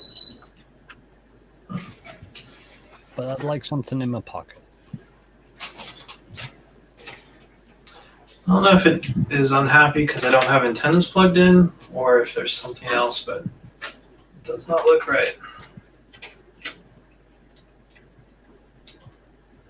Hey Bongo, did you show off your deck?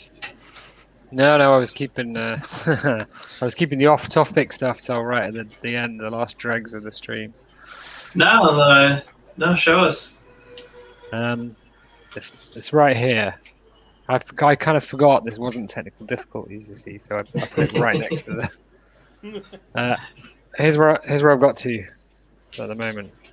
Oh, nice. Let's let me go put you in full screen here. So that's where we're at. But it looks great from the front. Not so good at the back at the moment. There's quite a few things left to connect up. So there's a lot of space still on that side, and this top corner was where the Pi was going to go with the ports sticking out there. But I just realised I don't have access to GPIO, and I kind of had other things I wanted to do. So it's now going to sit in the middle at the back, and when the back plate is on, that little hole in the back plate is going to sit over the top of the Pi with a vent on. Yeah, I mean, I'm sort of. I'll give you like 9 points for labeling your wires.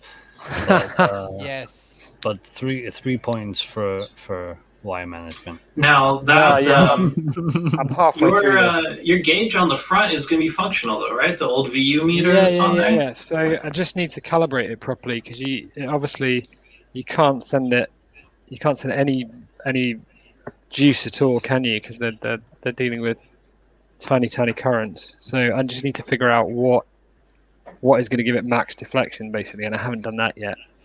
But once I've done that, then yeah, it should be easy to just hook it up to a GPIO pin and write something in Python to kind of read, say, like battery status, and cool. Send that to the VE meter. So there's like hardly anything to do on it. I've got to put the power pack in. There's a few sort of little switches and stuff. So those two dials on the top, I'm not doing anything with yet. But I think if I put an audio hat in at some point, that's an obvious use for those. That's the mouse on the side. So that's the sort of mouse movement, right and left mouse buttons. There's a rotary encoder in there which does scroll, and the center click, which I think I must jam up somehow. Really cool. Does the center mouse button.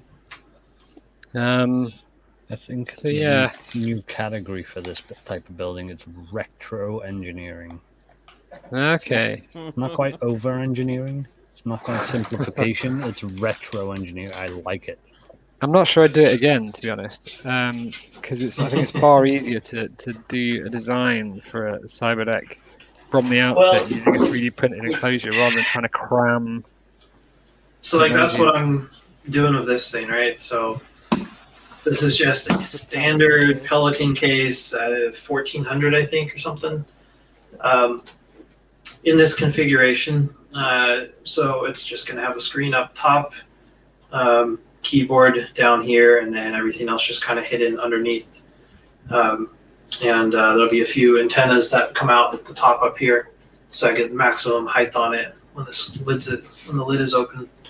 And it'll still be waterproof when it's closed, or waterproof enough that it should do all right. Unless I actually throw it in a river, I'm not going to do that.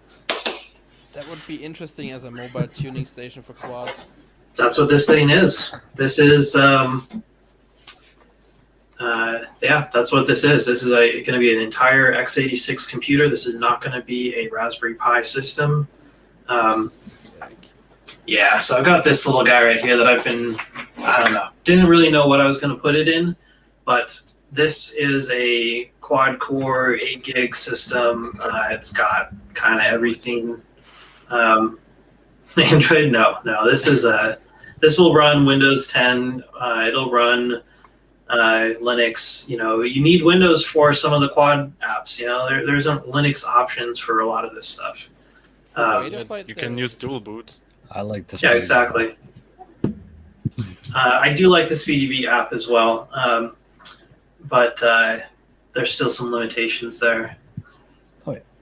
Like typing in command line stuff, unless you want to actually type it in manually versus just copying and pasting it in from.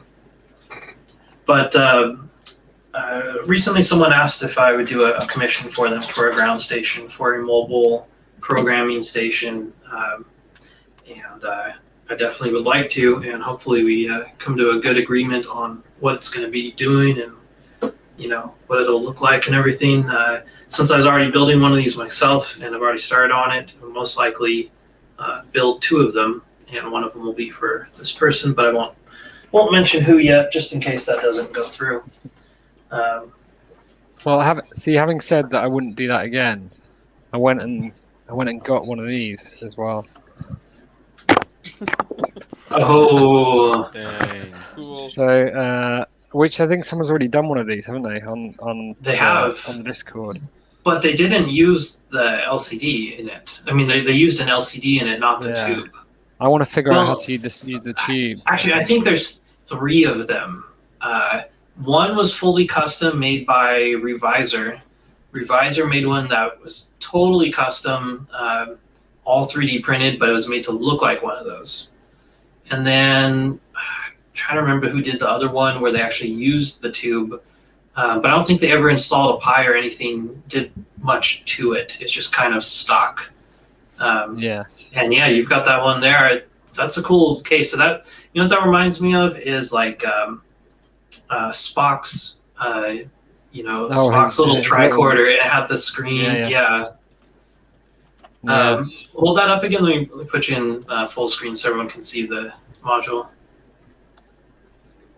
So that's it. It's quite chunky. I mean, it's one of the things I thought is there's a huge battery bay at the back. There's a massive kind of cavern in there, and I reckon you could do like a split ergonomic keyboard and stash it in that compartment where the batteries should be, which would be quite neat. And then kind of open it up, pull them out, set up.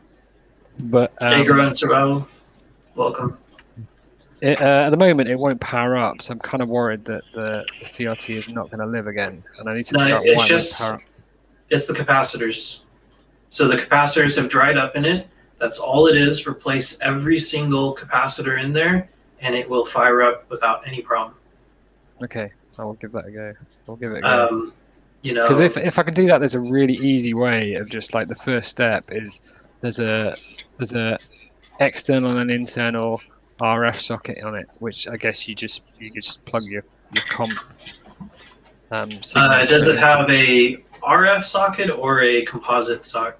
Well, when you open it up, that then splits out into there's 3 pads that are labeled R, G, and B on the inside, and I was wondering whether that was a comp.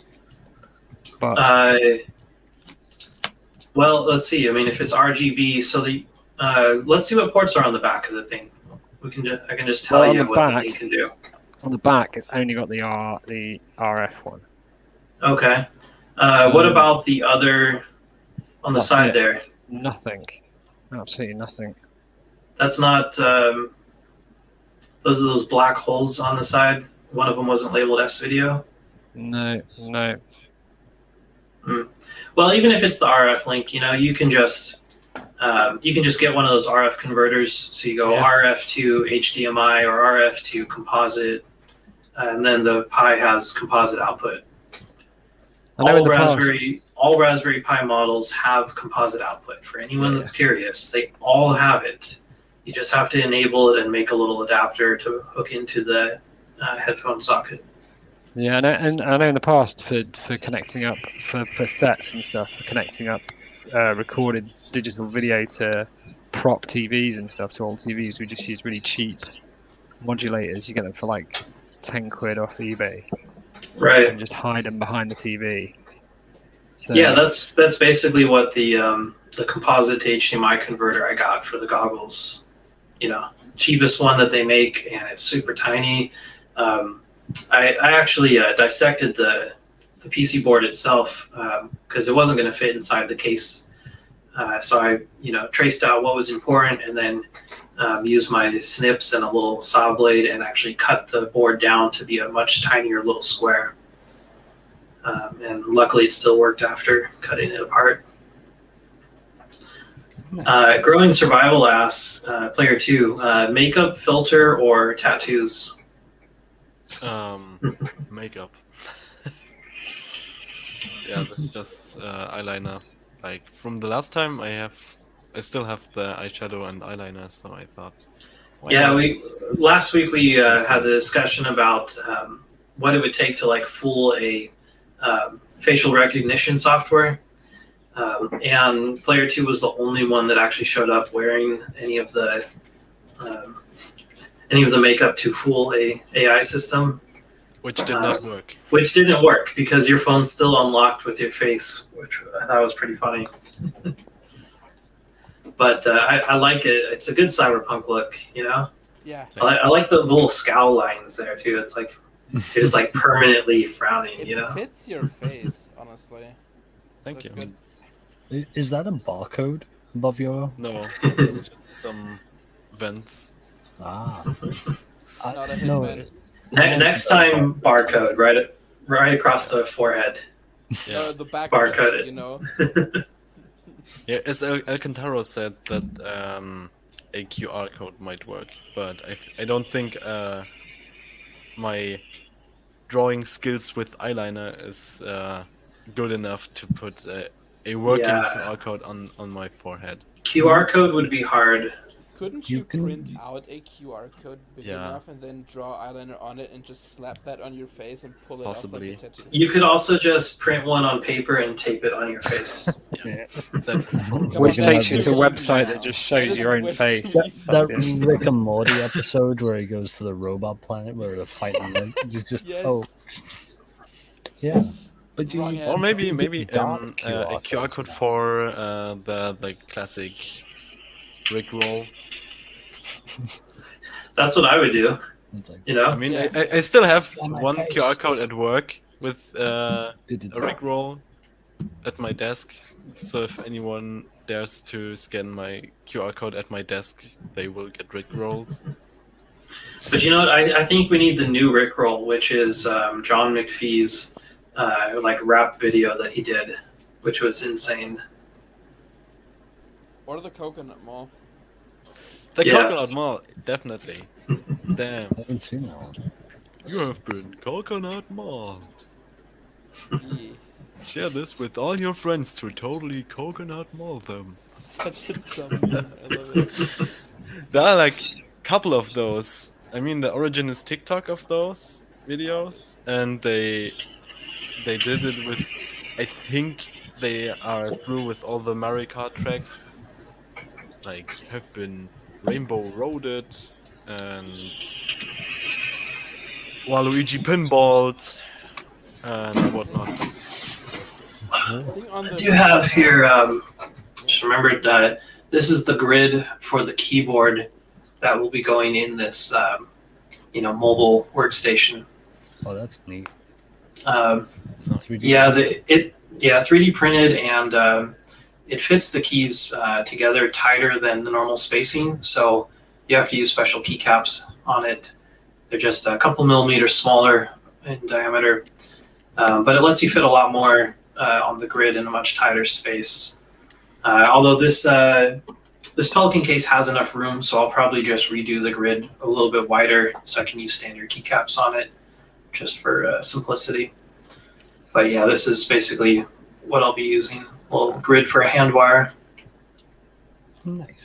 Do you know something we didn't talk about earlier was 3D printers? Obviously, we use them all the time in FPV. Yeah, in it's a good Pokemon tool, you know? Stuff. If it works. so many people that So, Mine what works. printers do you guys Mine have? And doesn't. what would you Um, recommend? I have an Anakibi Chiron. I do not recommend it. It's a hassle to set up. But it's great. It's gigantic, but like a 40 by 40 by 40 print size centimeters. It's insane. Right, that's what I have now. So I've got a It's a hassle to set up. custom built Core XY printer. I wouldn't recommend it because you need to be a printer mechanic to operate it. But now that, so I've been working on it for like the last, I want to say 3 months, and just kind of slowly upgrading it and rebuilding it. And I always want to keep it running, but I also want to keep doing upgrades. So they have to be small upgrades so that it can keep working in between. But then I also picked up a Elegoo something or another, their FDM printer that they released, and it's quite good. It's a good little machine, and at like $180, it's definitely worth it. My recommendation what's for the a print 3D size? printer, like 250. You know, it's not too big. But here's my recommendation for a 3D printer. Whatever is the latest thing that is good. It doesn't, there's no real brand loyalty. They're all cheap imports. They're all kind of the same, you know, the same junk parts, but whatever is currently in stock and is still considered a good printer that, you know, you bolt it together and it just works. The Elegoo printer, it only takes like 15 minutes to assemble it. Don't buy a printer that's going to take you 12 hours to assemble, because there's a good chance that something's going to be broken, that something is wrong, they've got a shitty part somewhere, something that just is off. And if you don't know how to fix it, you're just going to be stuck. And it's really hard to return something to Amazon that is now this big and it started out in a little box like this. Right. I want something that comes in 3 parts and 4 bolts. Done. Yeah. Tell that to Zach. That's who's more. Who's just building a 3D printer right now? Yeah, Zach's I'm 3D reading- printer is that's going to take him like 100 hours total to get it dialed in. But I'm reading in chat right now. The artillery sidewinder by Growing. I've seen it in action, and I've also seen it in action in a video by Troy McMillan, who does everything 3D printed planes. And he said that this is the best printer he has used so far because it is such a big printer with direct drive out of the box. Right. See, now that if you look at that, the way it's built, it has the big stamped steel or like formed steel base on it. Everything's just going to bolt together really quick. This It's one easy to set up. It looks like it probably has about a 30-minute build time on this. Yeah. And yeah, you see it's got good cable management, the ribbon cables that feed down the sides. Like, that's a good looking machine. Good cooling as well. Yeah, you don't want to have to assemble something from a bunch of extrusion, and especially if you don't know what you're doing, you won't understand when something is slightly off. You know, if there's a problem before you get to the end. Well, I think with 3D printers, the same thing applies that Aeon was talking about earlier in terms of drones. In that, you need to give the kind of gateway product into 3D printing, which is the thing that's maybe like the 200 quid mark. It's not going to cost too much money. It's going to get the Ender 3 or the Ender 5 or something like that. Yeah. It's going to be a good gateway into it. It's going to be easy to put together. It's going to be easy to modify once people. Yeah, well, Ender 3 is not going to be that easy to put together. That is a lot of parts, a lot of alignment, and it's going to take you. It's going to take you like 12 hours. Prusa is going to take you 3 or 4 hours. So the Ender 3 is well supported with kind of community tutorials and videos and things like that. It is. So it's definitely got its pluses, but you can do better. Basically, the Ender 3 is not too difficult to assemble. Ender 3 Pro. But let's not get confused. Get the Pro one. I have no clue what's the difference to the Pro. Silent stepper motors. Yeah, with the Silence motherboard, I'm currently experiencing some issues that kind of annoy me really hard. Because I recently got a BL Touch. Oh, dude. And it's version 3.1, and it's only 3 wires. Just rewire it. No, it's not that simple. 1 wire, but there's a 5-pin connector, and this one does right. not. Two of them are for power. 3 of them are for the other functions. It's easy. Still, this one does not fit on my motherboard because I got the silencer board, but it's version 1.1.5, and the current one, which is supporting this connector type. Does your motherboard support a BL Touch? Yeah. It just has the different connector on it. It just has the wrong connector. Firmware has to be upgraded, and I would either have to kind of build the new cable myself, or get the older BL Touch, or get the newer motherboard. Buy the right connector, and I'm probably. See, just snip the wires off and solder. Just solder some jumper wires to the pins on the motherboard, and then plug the wires in. I mean, that's what I had to do on mine. There's no BL Touch option for the Duet Mini 3.5 Plus motherboard that I got. Nobody makes one for it, so I just got a authentic BL Touch, and I had to figure out the wiring myself. Wasn't too bad. It took like 20 minutes. Yeah, I swapped the motherboard on both my printers over to the SKR Mini, and despite what everyone else was saying about it, and I've had no issues. What's up, guys? Hey, Helix.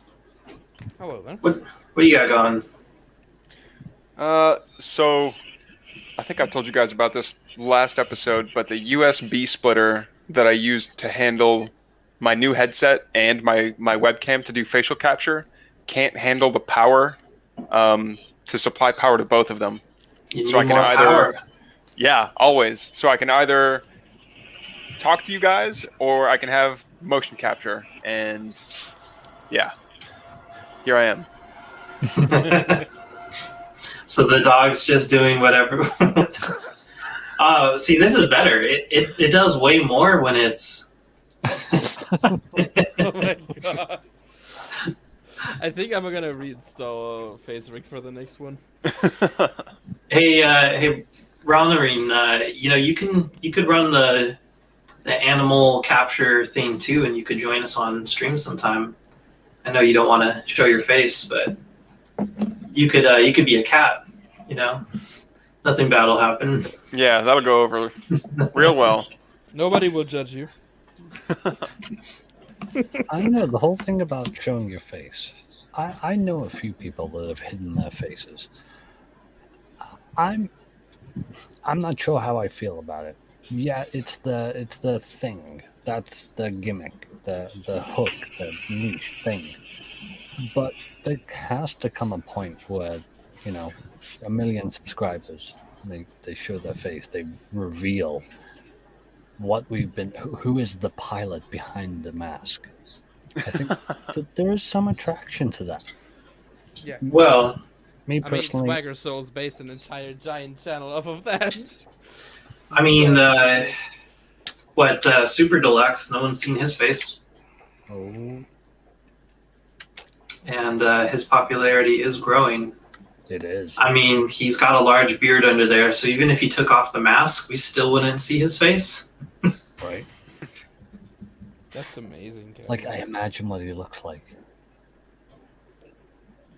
What are you building? What have I missed? Everything. Good. Everything. Perfect. FPV goggles from the Glyph module is complete and functional and Oh, nice. fully works, and I got to fly with it a couple days ago. Little inside view of that thing.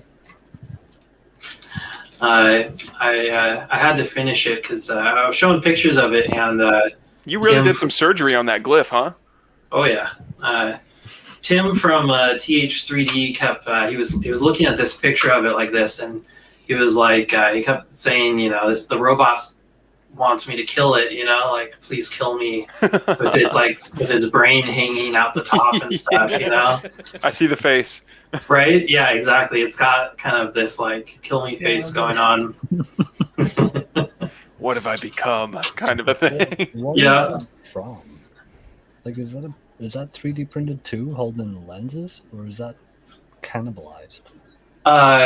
So this portion in here, the lighter gray portion, that is the actual module.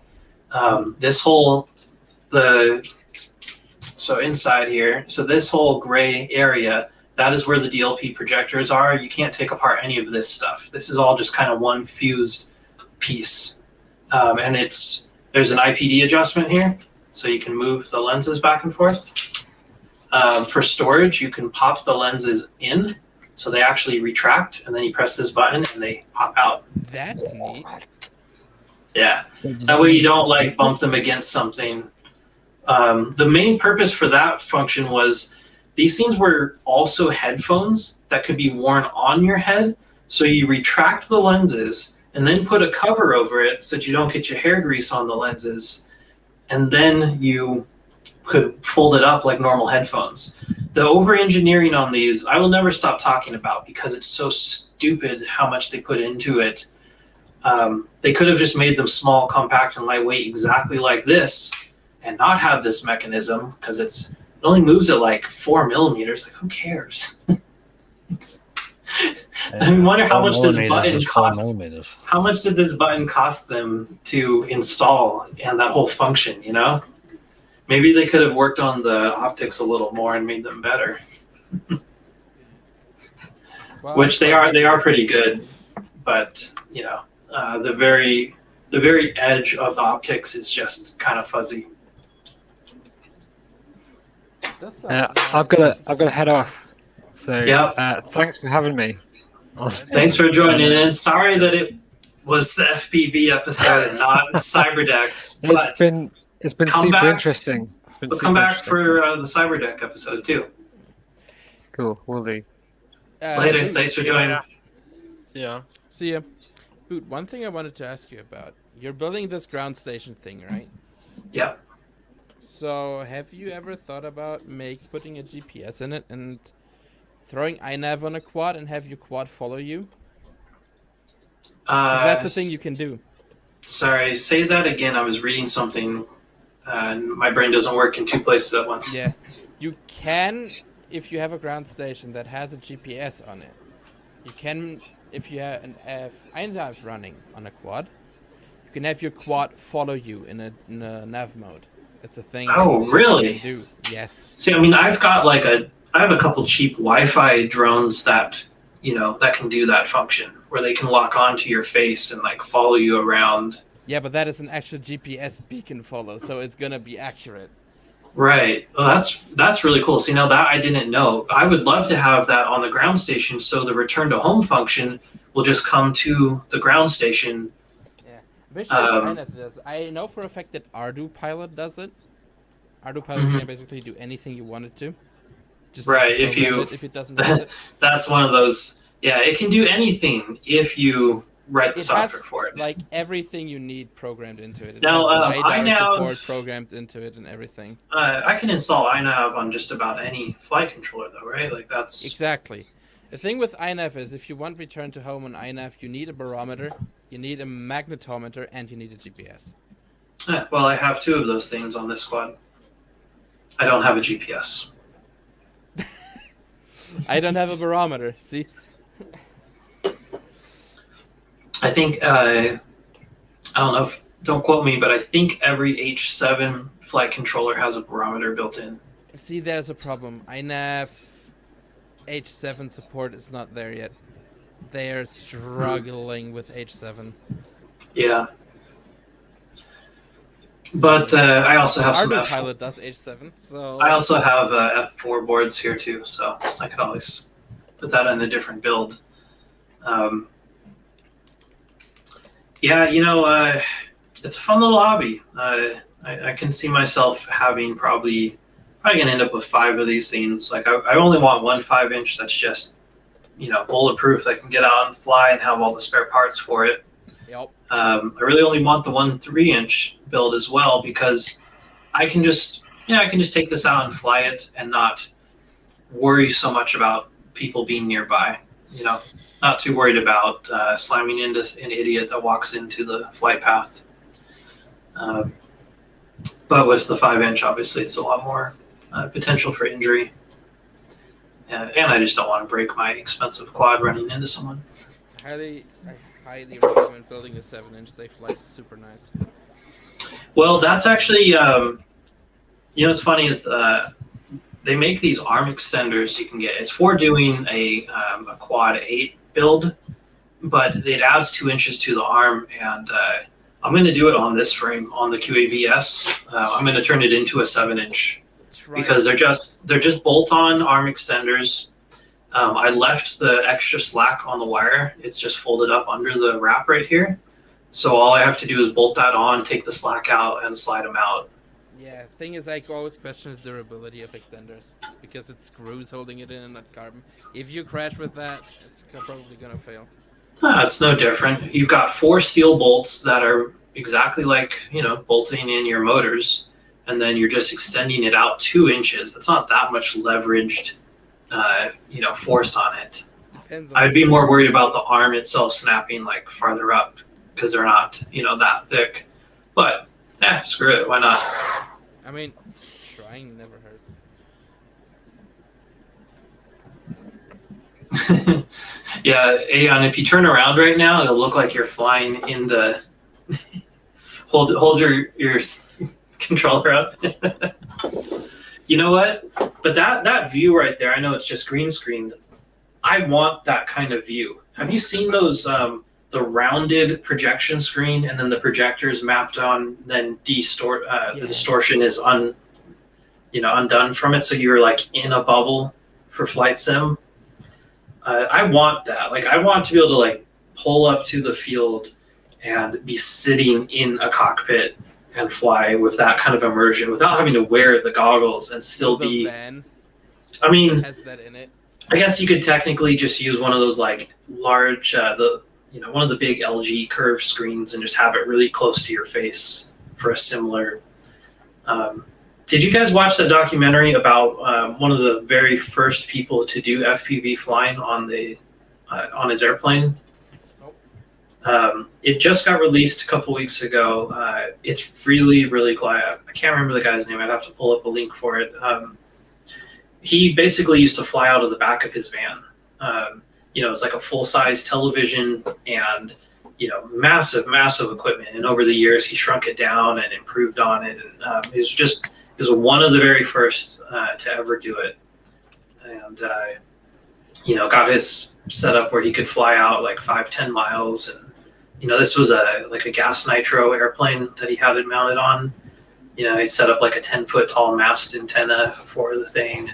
Just ridiculous amount of equipment that went into making this thing work, which we all do now with, goggles that we wear and, tiny little antennas that are this big, the same range.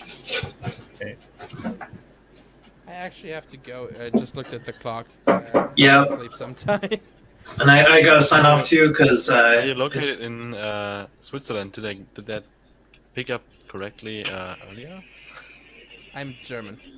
Oh, guten Tag. Hello. Yeah, 3:30, I think. Yes, 3:30. That's a good time to go to bed. Need to go. Yeah, 6:30 over here. The sun is coming down and the fireworks will start soon. So I gotta get ready to fly. I'm gonna record some fireworks and Fly into some.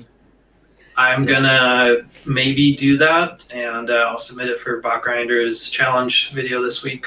Yeah, I've got something in the way. See, But I might also tape some sparklers to it and then just record it from the ground. don't you dare. It's the 4th of July over there. That is the equivalent to our bonfire night. The only problem is they only sell fireworks here 30 days before November the 5th. So I can't get them. Well, I'll tell you what, I didn't buy any, and you can't actually buy any today. So I gotta go, mooch some off with somebody. Well, thanks for having me. I'm going. Yeah, later. Thanks for joining. You take it easy, buddy. I will. Yeah, I will go as well. Yeah, time to sleep. Yeah, I think 3:30 is a good time to go to bed. Because I had a big nap earlier. Yeah, because you're an adult. You get to take naps now. Whenever you please. Yes. Mm-hmm. So, Aeon, are you going to film something for the challenge video? I'm going to try. I'm going to see if I can anyway. I've got a DJI Mini 2 now that I want to experiment with 4K footage. And, that's pretty stable and Harvard's in the same place. I could fly another drone while I'm flying that one, right? Yeah, why not pop it up and get the view you need and then fly the other one into it? Well, you can always... They're expensive. Not into it, I mean into the field of view. Into the, you're into the view that you have. Do a smoke bomb on it. Just you could do some skywriting with a smoke bomb. You just need some sugar and saltpeter or potassium nitrate. You can mix up your own, and I can literally buy airsoft kind of stuff, like paintball. Oh, yeah. Yeah. Just Yeah, that would. take off. Yeah, that'd be pretty fun. I was thinking I'd probably do mine like maybe hanging from a string so I don't burn up my actual quad. Yeah, they get pretty damn hot. You need to put a couple of layers of Or foil. at least no, don't use aluminum foil. That's very flammable. Fine.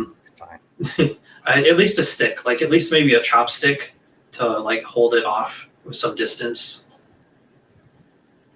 Something like that. But we'll see. We'll see. We'll see what I come up with.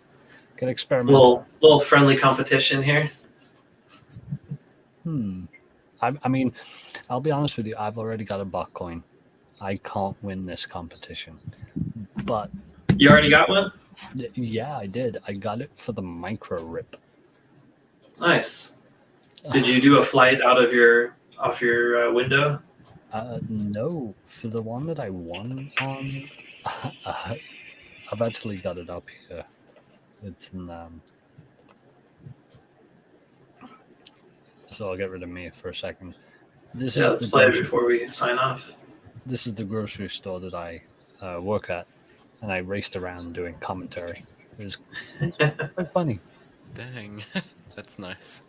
And this obviously isn't sped up, it's just crazy fast. No, it's just this Mobula that I recommended earlier. This is what you can get from it if you practice and just try and try and try. You can do it. That's what I did.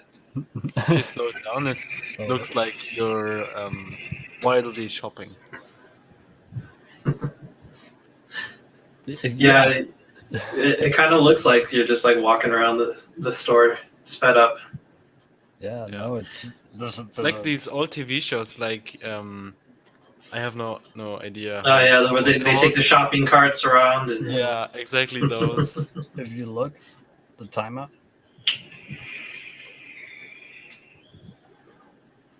yeah, real time. So you're getting about a minute flight time, minute and a half. Oh, it's closer to like 1.5 minutes, 2 minutes, because of the motors that are on it. But yeah, you can get like 6-7 minutes if you use the lower KV ones. Oh, that's not bad at all. Yeah, you can. Especially if you're cruising. Maybe I'll have to build myself a 2-inch to keep. I might just need one of each. Start at 7, go all the way down to 1 inch.